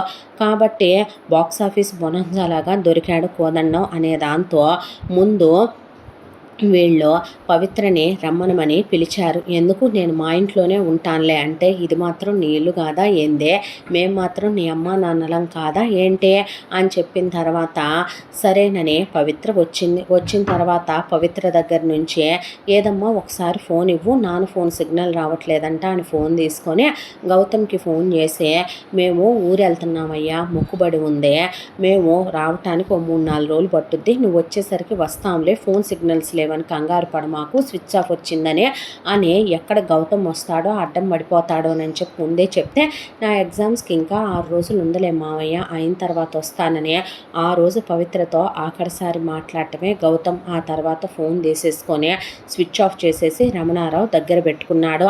ఆ తర్వాత పవిత్రకి పాలల్లో మత్తుబిళ్ళలు కలిపేసి కళ్ళు తెరిచేసరికి కోదండం ఇంట్లో ఉందే. ఎవరిల్లిది, ఎందుకు వచ్చాం మనం ఎక్కడికంటే, రేపు నీ పెళ్ళి అంది కల్పన. అనేసరికి ఎవరితో, నా పెళ్ళేంటి, ఏంటి వాగుడు నువ్వు అనేసరికి, వాగుడేముందే, ఇదిగో ఇతనితోనే, ఇతని పేరు కోదండం, తెలుసుగా నీకు, మొన్న మన ఇంటికి వచ్చాడో, తాత వయసు కన్నా పెద్ద వయసుడైన వీడిని నేను పెళ్లి చేసుకోవాలా, నీకేమైనా పిచ్చి పట్టిందా, ఒళ్ళు బలిసిందా, కొవ్వెక్కిందా అమ్మ, ఏం మాట్లాడుతున్నావో అర్థమవుతుందా, నాన్న నువ్వు మాట్లాడకుండా నుంచున్నావేంటే, ఏం చేయమంటావే, బరితెగిచ్చి చిన్నప్పటి నుంచి నువ్వు వాడమ్మా నాన్నలు రమ్మనమంటావు, నిన్ను పెద్ద మనిషి అయిందాక వాడి బాబు బతికే ఉన్నాడుగా, వాడి బాబు వాడేసుకొని ఉంటాడు, ఎన్నాళ్ళ నుంచి ఆ గౌతమ్ గాడు వాడేసుకొని ఉంటాడు, వాళ్ళని బాగానే సుఖపెట్టావు కదా, 4 కోసం ఒకళ్ళ బతుకు నాశనం అయితే ఏం పర్వాలేదు, కోదండం దగ్గర మేము 75 లక్షల రూపాయలు అప్పు కట్టాల్సి వచ్చింది, మాఫీ చేస్తానన్నాడు, ఎదురు కొట్టిస్తానన్నాడు, అక్కలు 4కి పెళ్ళిళ్ళు చేస్తానన్నాడు, ఇప్పుడు వాళ్ళకి కన్నెచెర విడవకుండా ఎన్నాళ్ళని ఇంట్లో పడుంటారో, నీ వాడికి నువ్వు అందగాడిని, గవర్నమెంట్ ఉద్యోగాలు చేసేవాడిని, వెనకాల 4 రూపాయలు ఉన్నోడిని చూసుకొని వెళ్ళిపోతే మా బతుకేంటి, మా గురించి ఎవరు ఆలోచిస్తారో అంటే, ఇప్పుడే గౌతమ్కి ఫోన్ చేస్తానని ఫోన్ కోసం ఎత్తుక్కుంటే ఫోన్ లేదు. ఆ తర్వాత ఆ అమ్మాయి ఎదురు తిరిగిపోయి నేను చచ్చినా చేసుకోనందని, అసలు బాడీలో ఎక్కడైనా సరే ఓపిక ఉంటుందేమో అనే ఓపిక లేకుండా అమ్మాయిని పడేసి రమణారావు కాళ్ళతోనే తొక్కేశాడా, కల్పన బెల్టులు పెట్టి కొట్టిందా, కళ్ళల్లో కారమే కొట్టిందా, గోడలకేసే కొట్టిందా, ఆ అమ్మాయి చివరికి కళ్ళు తిరిగి పడిపోయి స్పృహలోకి వచ్చిన తర్వాత, అక్క మంచినీళ్ళు ఇవ్వని పెద్ద కూతురు మంచినీళ్ళు ఇవ్వబోతే, ఇవ్వొద్దే, పచ్చి మంచినీళ్ళు కూడా ఇవ్వద్దు, ఇది రేపు శోభనానికి కోదండానికి లొంగదు అనేసరికి ఒకవైపున కోదండం లోపలికి వచ్చి నేనేమైనా నిన్ను సుఖపెట్టలేననుకుంటున్నావా? నేనేమైనా ముసలోడిని అనుకుంటున్నావా? నాకు బాగానే స్టామినా ఉంది. నా కింద 10 మంది డాక్టర్లు పనిచేస్తున్నారు. వాళ్ళందరూ నాకు ఎలాంటి ట్యాబ్లెట్లు వాడుతున్నారో తెలుసా? నేనేమి నిన్ను సుఖపెట్టలేని మగాడిని కాదులేవే అని చండాలమైన మాటలు కోదండం మాట్లాడి వెళ్తే ఆ అమ్మాయి ఆ ఒంటి మీద ఉన్న దెబ్బలతో అసలు ఏళ్ళన్నీ పగిలిపోయే, ఒకవైపున కాళ్ళకి వాళ్ళ నాన్న కాళ్ళతో తొక్కేసి లేవలేక వాళ్ళమ్మ గోడకేసి కొట్టే, తలంతా మొద్దుబారిపోయే, చేతులు కాళ్ళల్లోకి ఓపిక కూడా రాకుండా ఉన్నప్పుడు అక్క మీకు దండం పెడతానే, చిన్నప్పటి నుంచి నేను గౌతమ్ ఎంత ప్రేమించుకున్నామో మీకు తెలుసు కదూ అక్క, మీ నలుగురు కాళ్ళ మీద పడి దండం పెడతానే, నేను గౌతమ్కి చెప్తానక్క, మీ నలుగురికి తను పెళ్ళిళ్ళు చేస్తాడక్క అనేపాటికి ఎప్పటికే నోరు మూసుకోవే, సిగ్గన్నా ఉండాలి నీకు మాట్లాడటానికి. చిన్నప్పుడు అనగా వాళ్ళ ఇంటికి వెళ్ళి నువ్వన్నీ సుఖాలే వెళ్ళబోసావు. మేము గవర్నమెంట్ స్కూళ్ళకి వెళ్ళాం, నిన్ను వాళ్ళు కాన్వెంట్లో వేసి చదివించారో, నీకు వాళ్ళు ఖరీదైన బట్టలు కొనేవాళ్ళు, ఆవిడ బిచ్చంగా వేసిన బట్టలు వేసుకొని పెరిగాం మేము. వాళ్ళ ఇంట్లో నువ్వు పంచభక్ష పరమాణాలతో తిన్నావు. అమ్మా నాన్న మమ్మల్ని ఎప్పుడు పచ్చడి మెతుకులే పెట్టి పెంచారు. చిన్నప్పటి నుంచి ఆ గౌతమ్ గాడు నిన్ను ప్రేమిస్తా తెగ ముద్దులు పెట్టుకునేవాడు. నువ్వు తెగ సుఖపడేదానివే, తెగ మురిసిపోయేదానివి. నువ్వు పెద్ద మనిషి అయిన దగ్గర నుంచి వాడితో పక్క పంచుకుంటానే ఉన్నావుగా, స్వర్గ సుఖాలు అనుభవిస్తానే ఉన్నావుగా. ఎన్నాళ్ళు ఇలా కన్నిచెర విడవకుండా ఉండాలంటావు? మగాడనేవాడు ఎవడు దొరికినా చాలనుకుంటున్నాం మేము. అలాగని ముసలోడిని మేము చేసుకోము. బాధగానే ఉంది నువ్వు చేసుకుంటున్నావంటే. కానీ అమ్మా నాన్న అన్నట్టు మా నలుగురి కోసం, అమ్మా నాన్న ఇద్దరు ఆరుగురి కోసం నీ బ్రతుకు పోతే ఏం పర్లేదులే. ఎన్నాళ్ళు ఉంటాడు ఈ కోదండంగాడు? మహా ఓ 10 ఏళ్ళు 20 ఏళ్ళు ఈలోపు నీకు ఒక ఇద్దరు పుడతారో, వాడు పోయాకైనా నీకు ఆస్తి రాదా ఏందే? ఆ తర్వాత ఇంకొకడిని నువ్వు పెళ్లి చేసుకోవా? ఎన్నాళ్ళు గౌతమ్ గాడిని ఉంచుకో, వాడేటో నిన్ను వదిలి ఉండలేడు కాబట్టే మా బతుకులు నాశనం చేసుకోమంటావా అని కనీసం అక్కల దగ్గర ఫోన్లు ఉండి కూడా ఆ అమ్మాయికి ఫోన్ ఇవ్వలేదు. దాంతో ఆ అమ్మాయి పారిపోవాలని ప్రయత్నించిన చావగొట్టేశారు ఆ అమ్మాయినే. ఆ తర్వాత పెడరెక్కలు విరిచి ఇలా కోదండంతో పెళ్లి జరిపించే విషం బాటిల్ దొరికిందే. విషం తాగుదామనే లోపు అది కూడా చూసి కల్పన విషం బాటిల్ నేను మార్చేశానులే బావా, మా అమ్మాయి దగ్గర నేను వేరే బాటిల్ పెట్టానులే అని చెప్పింది. వరుస వియ్యంకుడు అన్నయ్య అవుతాడో, అన్నయ్య అవ్వాల్సిన వాడిని పట్టుకొని బావా అని పిలుస్తున్న అమ్మ వైపు అలా చూసింది పవిత్ర. ఆ తర్వాత ఇలా శోభనమని వాడు అమ్మాయి శరీరంతో చెలగాటం ఆడుకొని బ్లీడింగ్ అయిపోతుంది, దుప్పట్లన్నీ తడిచిపోతున్నాయి. ఆ అమ్మాయి నోట్లో నుంచి బ్లడ్. ఆ అమ్మాయి ఒళ్ళంతా కొరికేసి చిత్రహింసలు పెట్టి వాడు ఆ పక్కన పడుకొని నిద్రపోతున్నాడు. ఆ అమ్మాయి లేచేపాటికి ఆ అమ్మాయి శరీరం అలా వెళ్ళి అద్దం ముందు నుంచొని చూసుకుంటే గౌతమ్ అన్న మాటలు గుర్తొచ్చినాయి. పెళ్లి చేసుకో కాపురం చేసుకుందాం అన్నప్పుడు నువ్వు చదువుకోవాలి, నేను నిన్ను పవిత్రంగానే తాకాలి, నువ్వు పవిత్రవే, నువ్వు ఎప్పటికీ పవిత్రంగానే ఉండాలి, పెళ్ళైన తర్వాతే మన ఇద్దరం కలవాలి అన్న మాటలు గుర్తొచ్చే ఈ శరీరం ఇప్పుడు నువ్వెప్పుడు అనేవాడివిగా గౌతమ్, దేవుడి ముందు వడ్డిచ్చిన విస్తరి లాంటి దానివి నువ్వు, దేవుడి ముందు వెలిగే అగ్నిహోత్రం లాంటి దానివి, దేవుడి ముందు వెలిగే కర్పూర జ్యోతి లాంటి దానివి అనే నేను అపవిత్రమైపోయాను. నా శరీరం కలుషితమైపోయింది, మాలిన్యంతో నిండిపోయింది. నేను ఇంకా దేనికి పనికిరాను. నాకు చావటానికి కూడా చావు రావట్లేదు. చావలేక చావు రాక బ్రతికే ఈ బ్రతుకుతో, ఈ కలుషితమైపోయిన మలినమైపోయిన మాలిన్యంతో నిండిపోయిన శరీరంతో నేను మళ్ళీ నిన్ను ఫేస్ చేయలేను. ఈ బతుకు దేవుడు ఎందుకు ఇచ్చాడో నాకు అర్థం కావటం లేదని ఆ అమ్మాయి గుండెలు పెక్కటిల్లేలాగా ఏడుస్తూ అలా కుప్పకూలిపోయింది. ఆ తర్వాత ఆ అమ్మాయి స్పృహ తప్పిపోయినా అలా స్పృహలో లేని ఆ అమ్మాయితో ట్యాబ్లెట్ల మీద ట్యాబ్లెట్లు మింగుతూ కోదండం ఆ అమ్మాయి ఒళ్ళంతా పచ్చి పుండైపోయేలాగా ఆ అమ్మాయిని ఎన్ని రకాల హింసలు పెట్టొచ్చో వీడియోలు వేసుకొని టీవీలు పెట్టుకొని, ఒక వేశ్యతో కూడా ఒక విటుడు అలా ప్రవర్తించడేమో అన్నంత ఘోరంగా ఆ అమ్మాయిని డబ్బులు ఇచ్చి కొనుక్కున్నాననే దాంతో చిత్రవధ చేస్తూ నరకానికి గురి చేస్తూ ఆ అమ్మాయిని కొడుతూ వెళ్ళకిలా అలా పడుంటావేంటే, ఎప్పుడు చూసినా నేనే మీదకి రావాలంటే నా మోకాళ్ళు మోచేతుల్లో బలాలు ఉండొద్దా? నువ్వు నన్ను మీదకి లాక్కోవటం, నా మీద మోజు పట్టడం, నీ అమ్మ బావ అనే నా బుగ్గగిల్లి నీకన్నా ఎక్కువ నాతో సరసంగా ఉంటుంది. 5గురిని కన్నా దానికి తెలిసిన మాత్రం 20 ఏళ్ల వయసులో ఉన్నావు, నీకు తెలియొద్దా? ఇంకెంత సుఖపెట్టాలి నిన్ను? నా మీద మోజుపడే నా మీదకు నువ్వు రావద్దా అని ఆ అమ్మాయిని పడేసి నానా క్షోభ పెట్టడం మొదలుపెట్టాడు కోదండం. ఆ తర్వాత ఆ అమ్మాయి రోజులు లెక్క పెడుతూనే ఉంది. గౌతమ్ వచ్చేసి ఉంటాడు, తన కోసం వెతుక్కుంటూ ఉండుంటాడు. పిచ్చోడు ఏమైపోయాడో ఏంటో, ఎలా ఉన్నాడో, తను లేదంటే బ్రతకలేడు, గుండె పగిలి చచ్చిపోతాడు అని ఒకవైపున వాడ అమ్మాయి శరీరాన్ని ఛిద్రం చేసేస్తున్నా, నాశనం చేసేస్తున్నా, కేవలం గౌతమ్ని కలవాలనే ఒకే ఒక్క సంకల్పంతో ఆ అమ్మాయి ఇన్ని రోజుల తర్వాత మళ్ళీ తిరిగి ఇన్నాళ్ళు పస్తే ఉంది. ఆ రోజున కామాల గ్లాసుడి మంచినీళ్ళు తాగితే వాంతి అయిపోయింది. అయినా సరే పర్వాలేదని తర్వాత పిడికెడు ముద్ద శక్తి కోసమని అలా తింది. ఆ అమ్మాయి ఊహించింది నిజమేనన్నట్టు గౌతమ్ వారం రోజుల తర్వాత ఎగ్జామ్ రాసి ఇక్కడికి తిరిగి వచ్చే లోపే కోదండం దగ్గర డబ్బులు తీసుకుని కల్పన, రమణారావు కూతుళ్ళకి 4 సంబంధాలు చూసేసుకున్నారు. మగాడైతే చాలు, వాడు వయసులో ఉంటే చాలు అనే దాంతో కూతుళ్ళు వచ్చిన మొదటి సంబంధాలని ఓకే చేసుకొని నలుగురికి కలిసి పెళ్లి చేసేసి వాళ్ళ నలుగురికి 4 పదులు కట్నం ఇచ్చాడు కోదండం.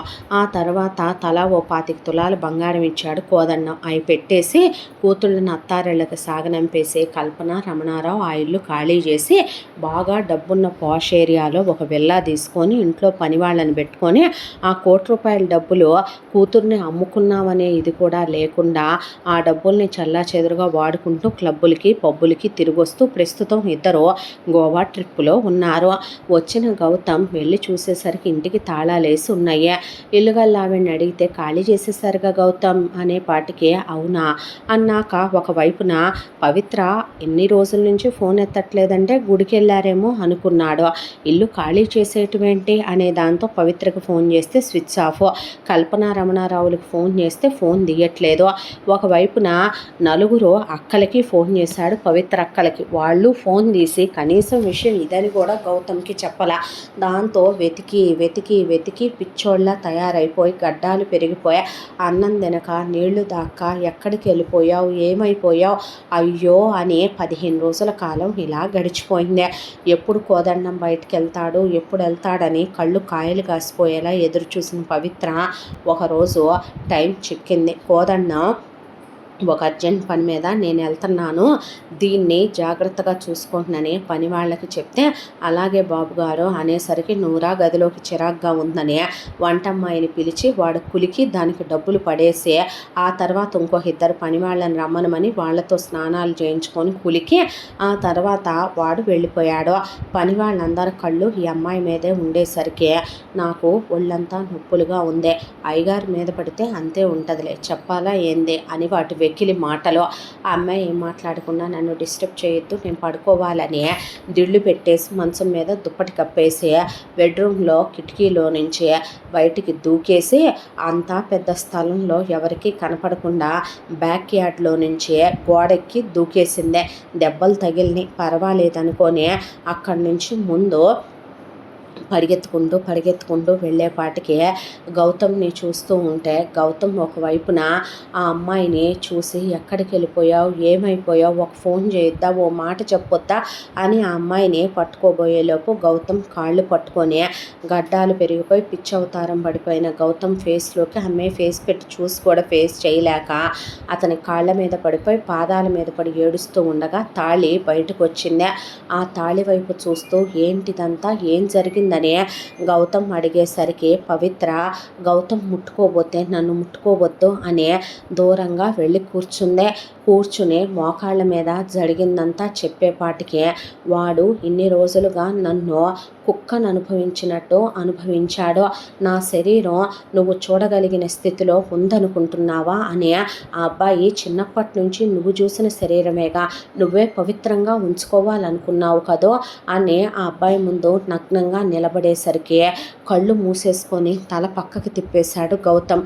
నా పరిస్థితి ఇలా ఉంది, నాకు ఏ ఒక్క శరీర భాగం త్యాగాలు చెప్పుకొని కూడా బాధాకరమైన నరకాలు అనుభవిస్తున్నాయి.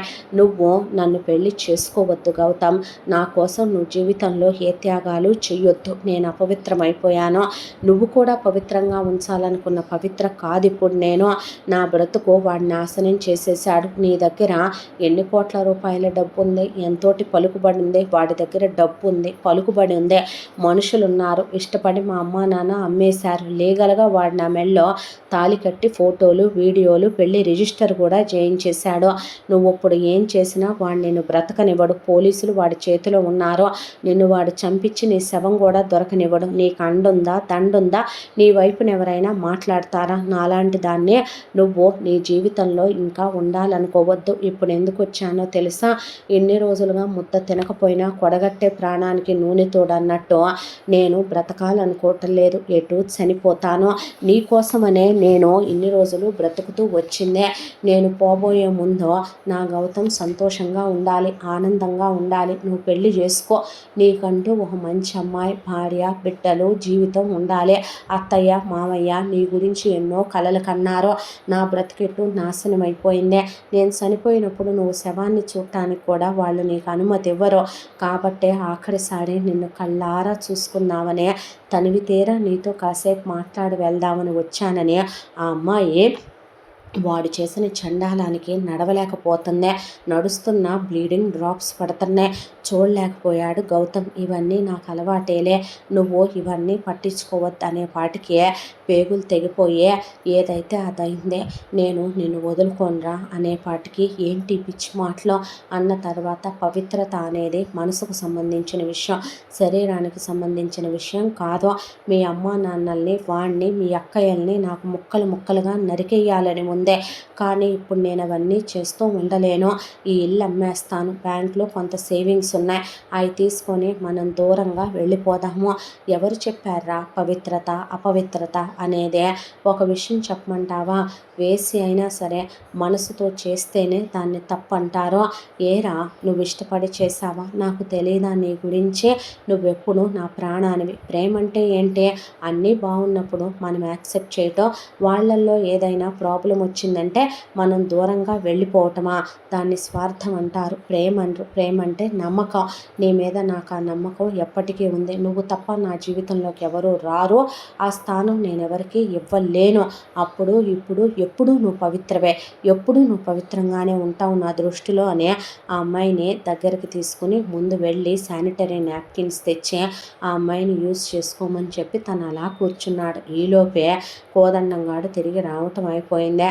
ఇంట్లో పని వాళ్ళని పడేసి కొట్టి అక్కడ ఉన్న దుప్పటి తీసేసరికి దిల్లు పెట్టుంటే అది పారిపోయింది. ఏం చేస్తున్నారు మీరని పోలీసుల్ని 100 మంది మనుషుల్ని బరిలోకి దించి వెతికించడం మొదలు పెడితే వెతుక్కుంటూ వీళ్ళ ఏరియాలోకి వచ్చి ఇల్లిల్లు గాలిచ్చడం మొదలుపెట్టారు వాళ్ళు.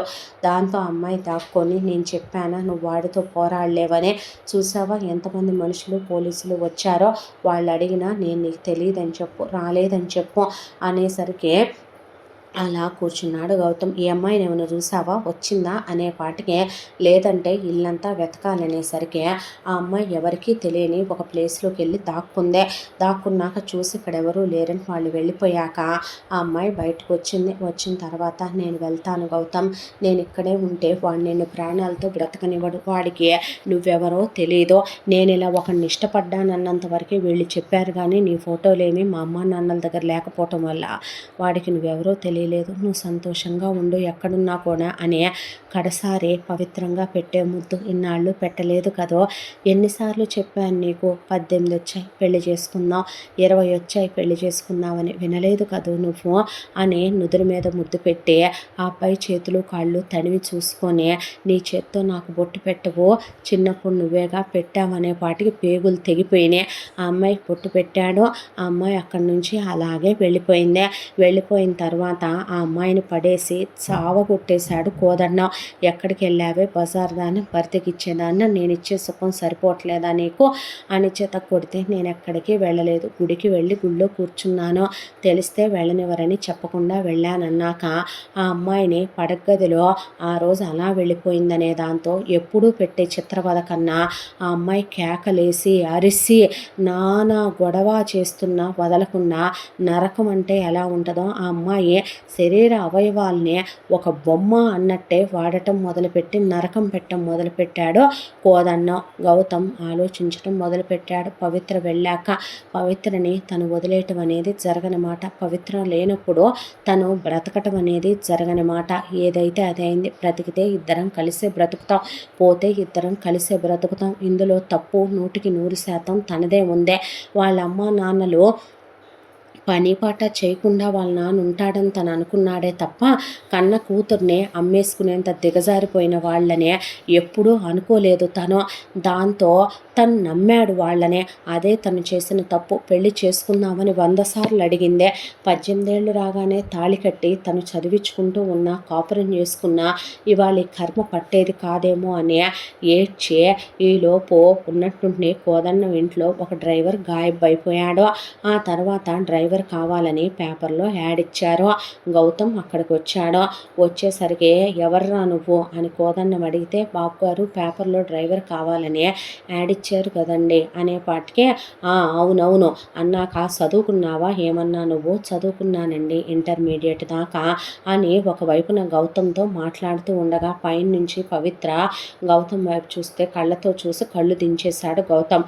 సరేలే అలాగైతే నేను ఎక్కడికి వెళ్తే అక్కడికి రావాలి, వస్తావుగా, నీకు ఇక్కడే ముద్ద పెడతాము, ఇక్కడే గదిస్తాము అన్న తర్వాత అలాగే బాబు గారు అంటే నీ జీతం ఎంత అన్నాక అలాగే అయ్యగారు అనే ఉద్యోగంలో చేరాడు గౌతమ్. చేరిన తర్వాత ఒకవైపు పవిత్ర దగ్గరికి వెళ్ళాడు. వెళ్ళి ఎవరూ లేకుండా చూసే ఆమె దగ్గరికి వెళ్తే, ఎందుకు వచ్చావు, పిచ్చి పట్టిందా, నిన్ను బ్రతకనిస్తాడనుకుంటున్నావా వాడు? ఈ ఇంటి చుట్టుపక్కల ఎంతమంది మనుషులు ఉన్నారో చూసావా? ఈ పని వాళ్ళందరూ వాడి మనుషులే. ఎందుకు వచ్చావు గౌతమ్ అనేసరికి, బ్రతికితే ఇద్దరం బ్రతుకుదామే, పోతే ఇద్దరం పోదాము. నాకు సంబంధించినంత వరకు నిన్ను వదిలి నేను బ్రతకటం అనేది జరగని పనే, నిన్ను వీడికి వదిలేయటం అనేది జరగని పనే. నువ్వే అన్నావుగా దేవుడి ముందు పవిత్రమైనటువంటి ప్రసాదాన్నే కుక్క నాకిందని, దాని పవిత్రత ఎప్పటికీ పోదో.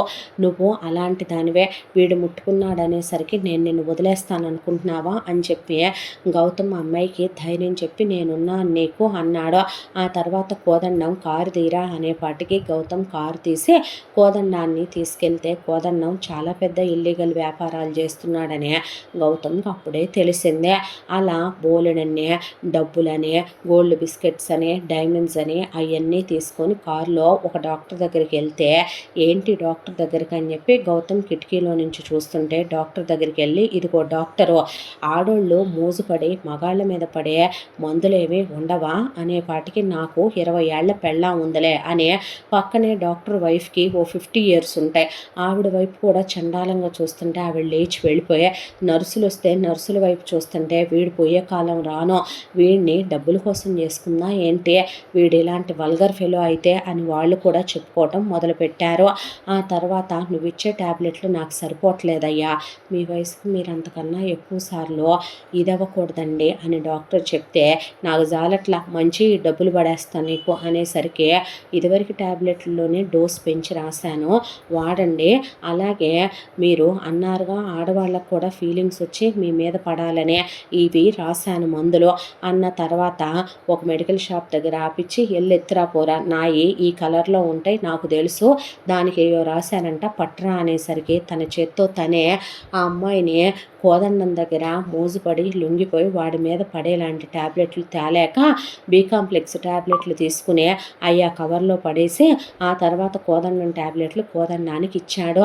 ఇచ్చిన తర్వాత బలవంతంగా ఆ ట్యాబ్లెట్లు ఆ అమ్మాయితో మింగిస్తే, ఏమో అనుకున్నాడు కానీ గౌతమ్ ఆ రాత్రి పవిత్రనే కోదండం పెట్టిన నరకం చూసి ఆ అమ్మాయి పెడుతున్న కేకలు, అరుపులు, ఇల్లంతా హోరెత్తిపోతుంటే అవన్నీ వింటూ గౌతమ్ కళ్ళు ఎర్రగా అయిపోయి కళ్ళల్లో నుంచి నీళ్ళు అలా ధారలుగా కారిపోయినాయి.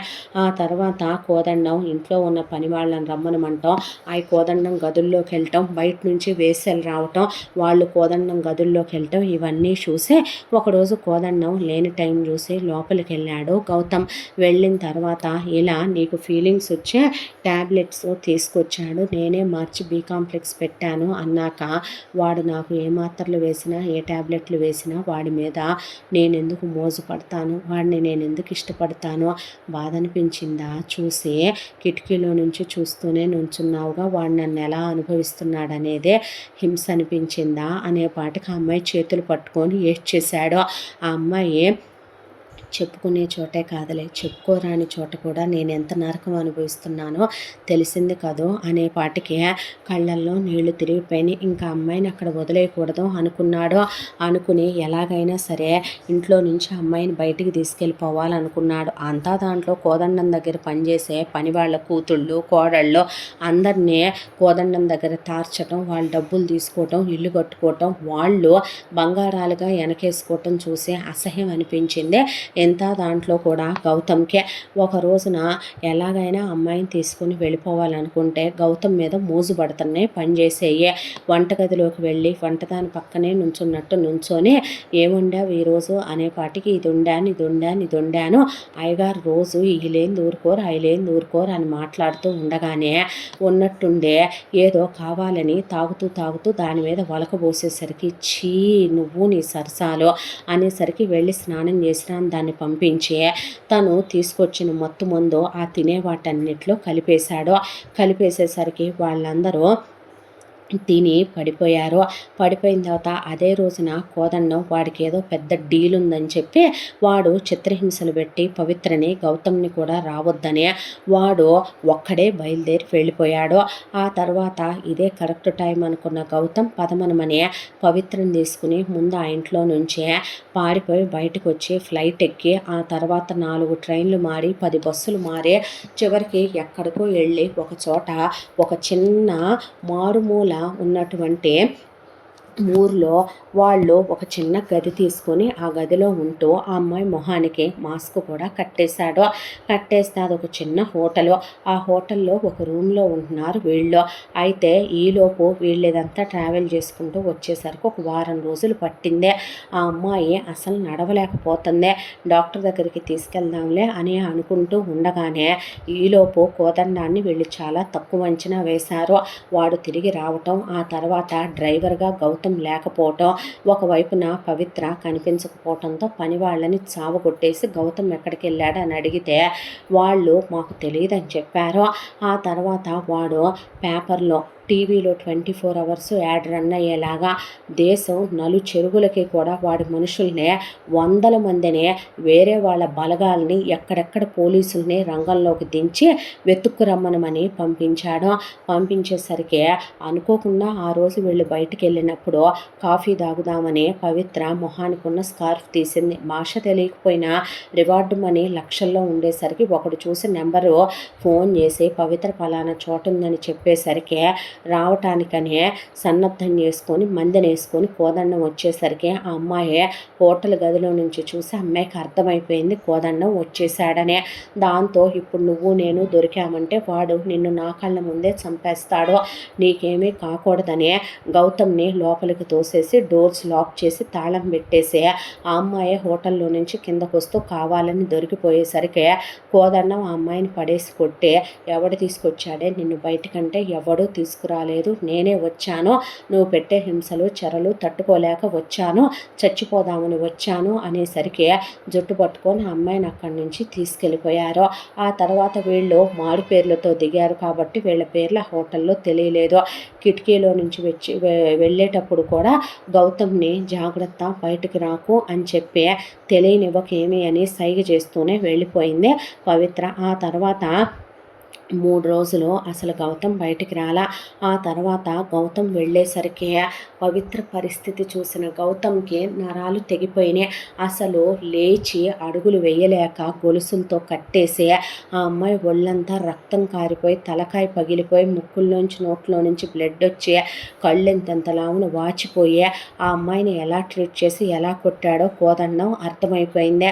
దాంతో ఇలా కాదు, వీళ్ళని బ్రతకనివ్వకూడదు, వీడిని ఇలా నేను వదిలేసి తనని తీసుకెళ్ళాలనుకుంటే తను ఎక్కడున్నా సరే వాడు ప్రశాంతంగా బ్రతకనివ్వడం. భగవంతుడా, ఏదో ఒక రూపంలో నువ్వే నాకేదో ఒక ఐడియా వచ్చేలా చెయ్యాలయ్యా అని చెప్పి అనుకుని గౌతమ్ ఆలోచించడం మొదలుపెట్టాడు. ఆ తర్వాత నువ్వెక్కడికి వెళ్ళావురా అని అడిగాడు కోదన్నం.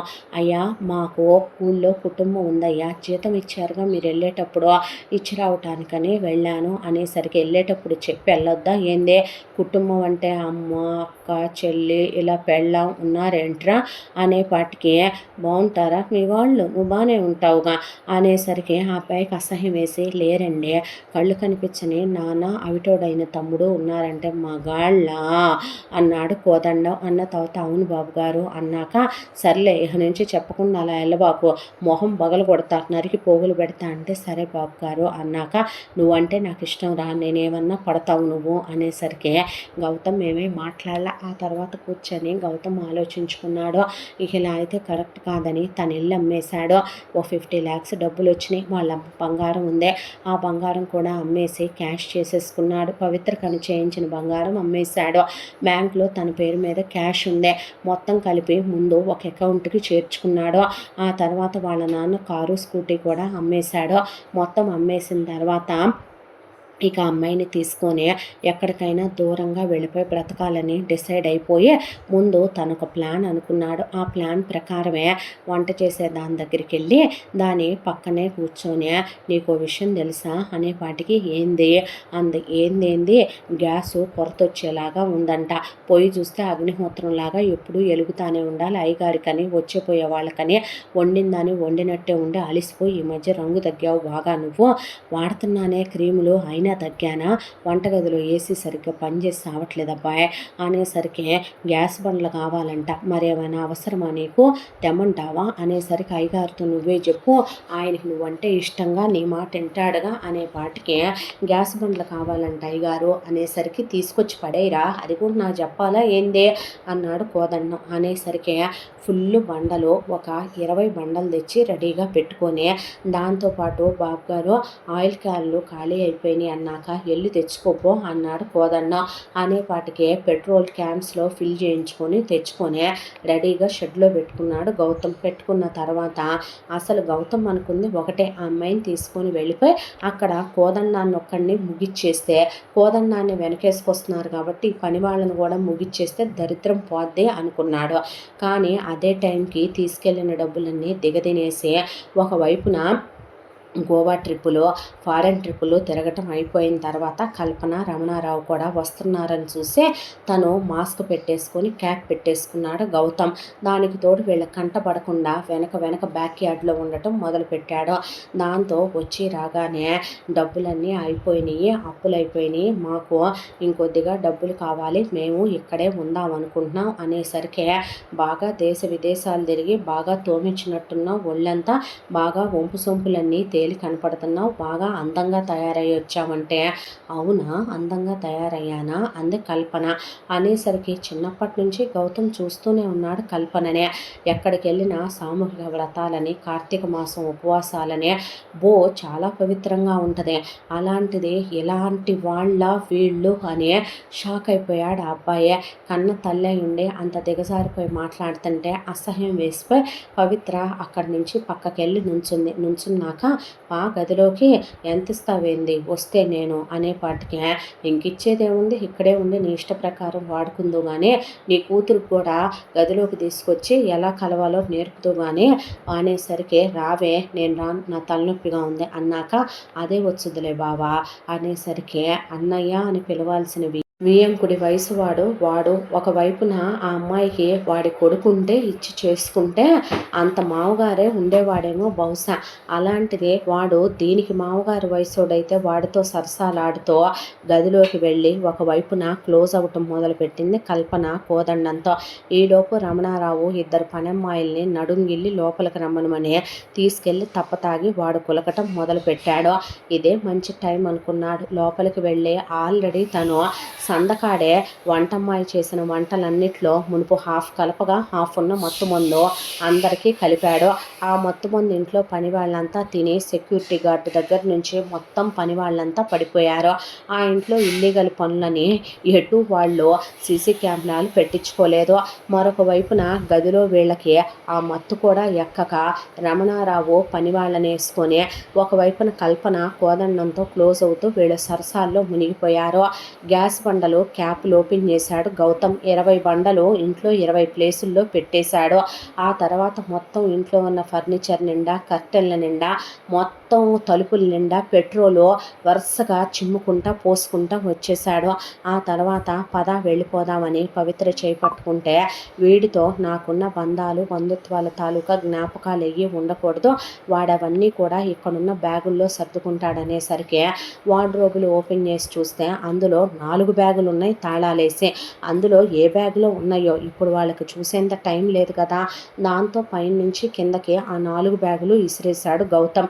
ఇసిరేసిన తర్వాత పవిత్రను తీసుకొని బయటకు వచ్చి ఒకే ఒక్క అగ్గిపుల్ల వెలిగించి అలా వేయటం భగ్గుమని మండిపోయి పెట్రోలు 20 క్యాన్లు పోశాడు. దానికి తోడు 20 బండలు పేలిపోయి హాహాకారాలు చేసుకుంటూ కేకలు పెట్టుకుంటూ మొత్తం పోయారు. ఆ తర్వాత అమ్మాయి అలా చూస్తూ ఉండగా గౌతమ్ అమ్మాయి చేపట్టుకొని ఆ రోజు రావణాసురుడి దగ్గర సంవత్సరం ఉన్న తర్వాత సీతాదేవి అగ్నిలో నుంచి అగ్ని పునీతై నడిచొచ్చిందంట.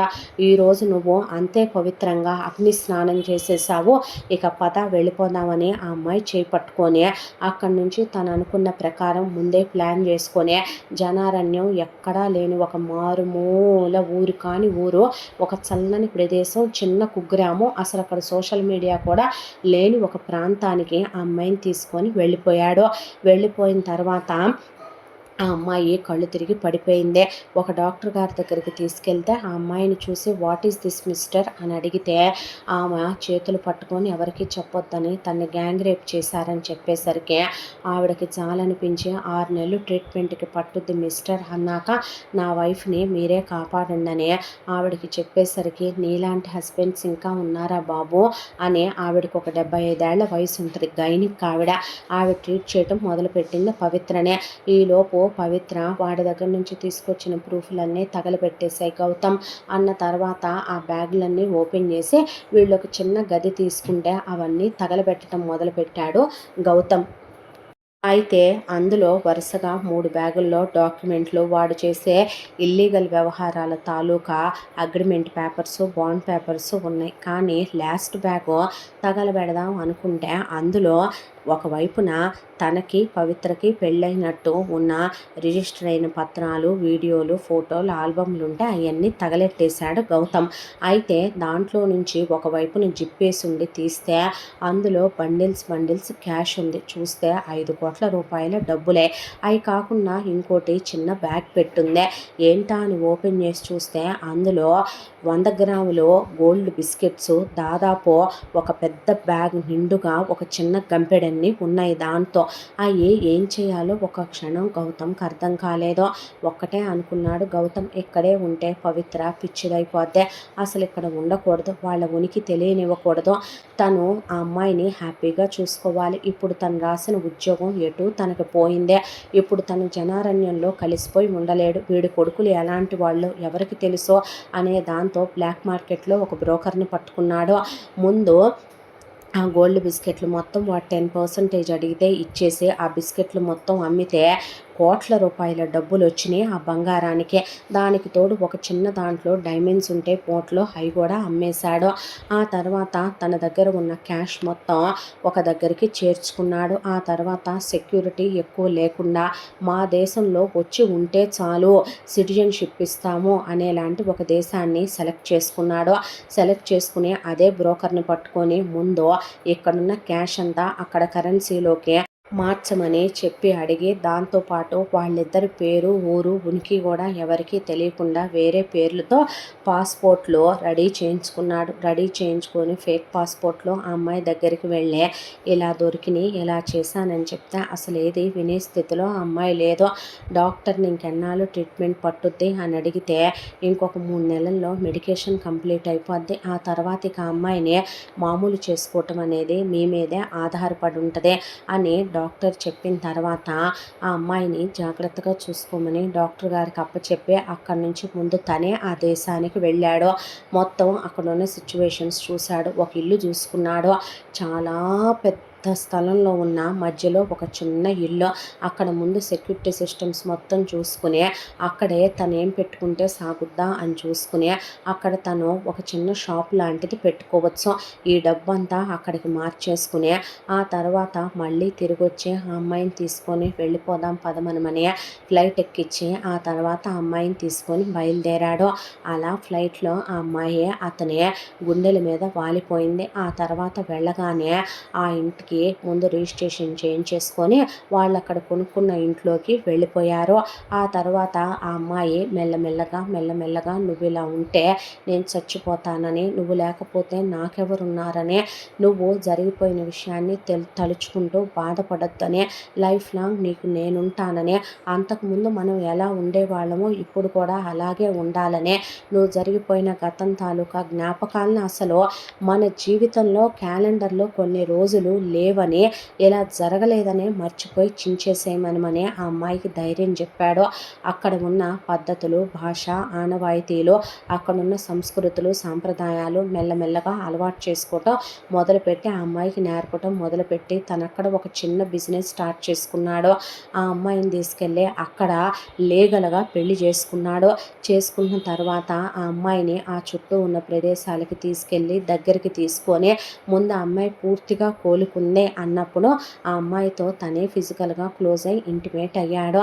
ఆ తర్వాత ఆ అమ్మాయికి భోజనం తినిపిస్తూ ఒళ్ళో పడుకోబెట్టుకుంటూ ఆ అమ్మాయిని కూడా తన బిజినెస్కి తీసుకొస్తూ ఇలా హ్యాపీగా మామూలు మనిషిని చేసుకోవటానికి 2 సంవత్సరాల టైం పట్టింది గౌతమ్కి.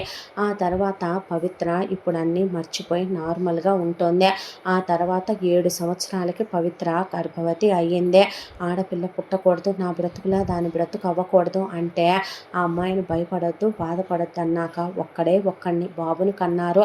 అక్కడ సిటిజన్షిప్ కూడా వచ్చేసింది. దాంతో ప్రశాంతంగా అక్కడే ఉంటూ జరిగినవి అన్నీ మర్చిపోయి దేవుడు లాంటి గౌతమ్ తోడుగా ఉండే తన పవిత్రని ఎప్పటికీ పవిత్రంగానే తన మనసులో దేవతగా నిలుపుకొని తన బాబుతో పవిత్రతో గౌతమ్తో బాబుతో పవిత్ర సంతోషంగా ఉన్నారు. ఇక్కడ కోదండం వాళ్ళంతా ఫైర్ యాక్సిడెంట్లో పోయారని తెలిసి కోదండం కూతుళ్ళు కొడుకులు వచ్చి ఇక్కడికి వాళ్ళకి అసలు ఎవరో ఒక అమ్మాయిని చేసుకున్నాడు, ఆ అమ్మాయి పోయి ఉంటుంది, ఇందులో పడి శవాలన్నీ కాలిపోయి మనకు అనవసరం అనుకొని ఇక్కడ ఉన్న మిగతా ప్రాపర్టీస్ అన్నీ అమ్మేసుకొని దరిద్రం వదిలిపోయింది.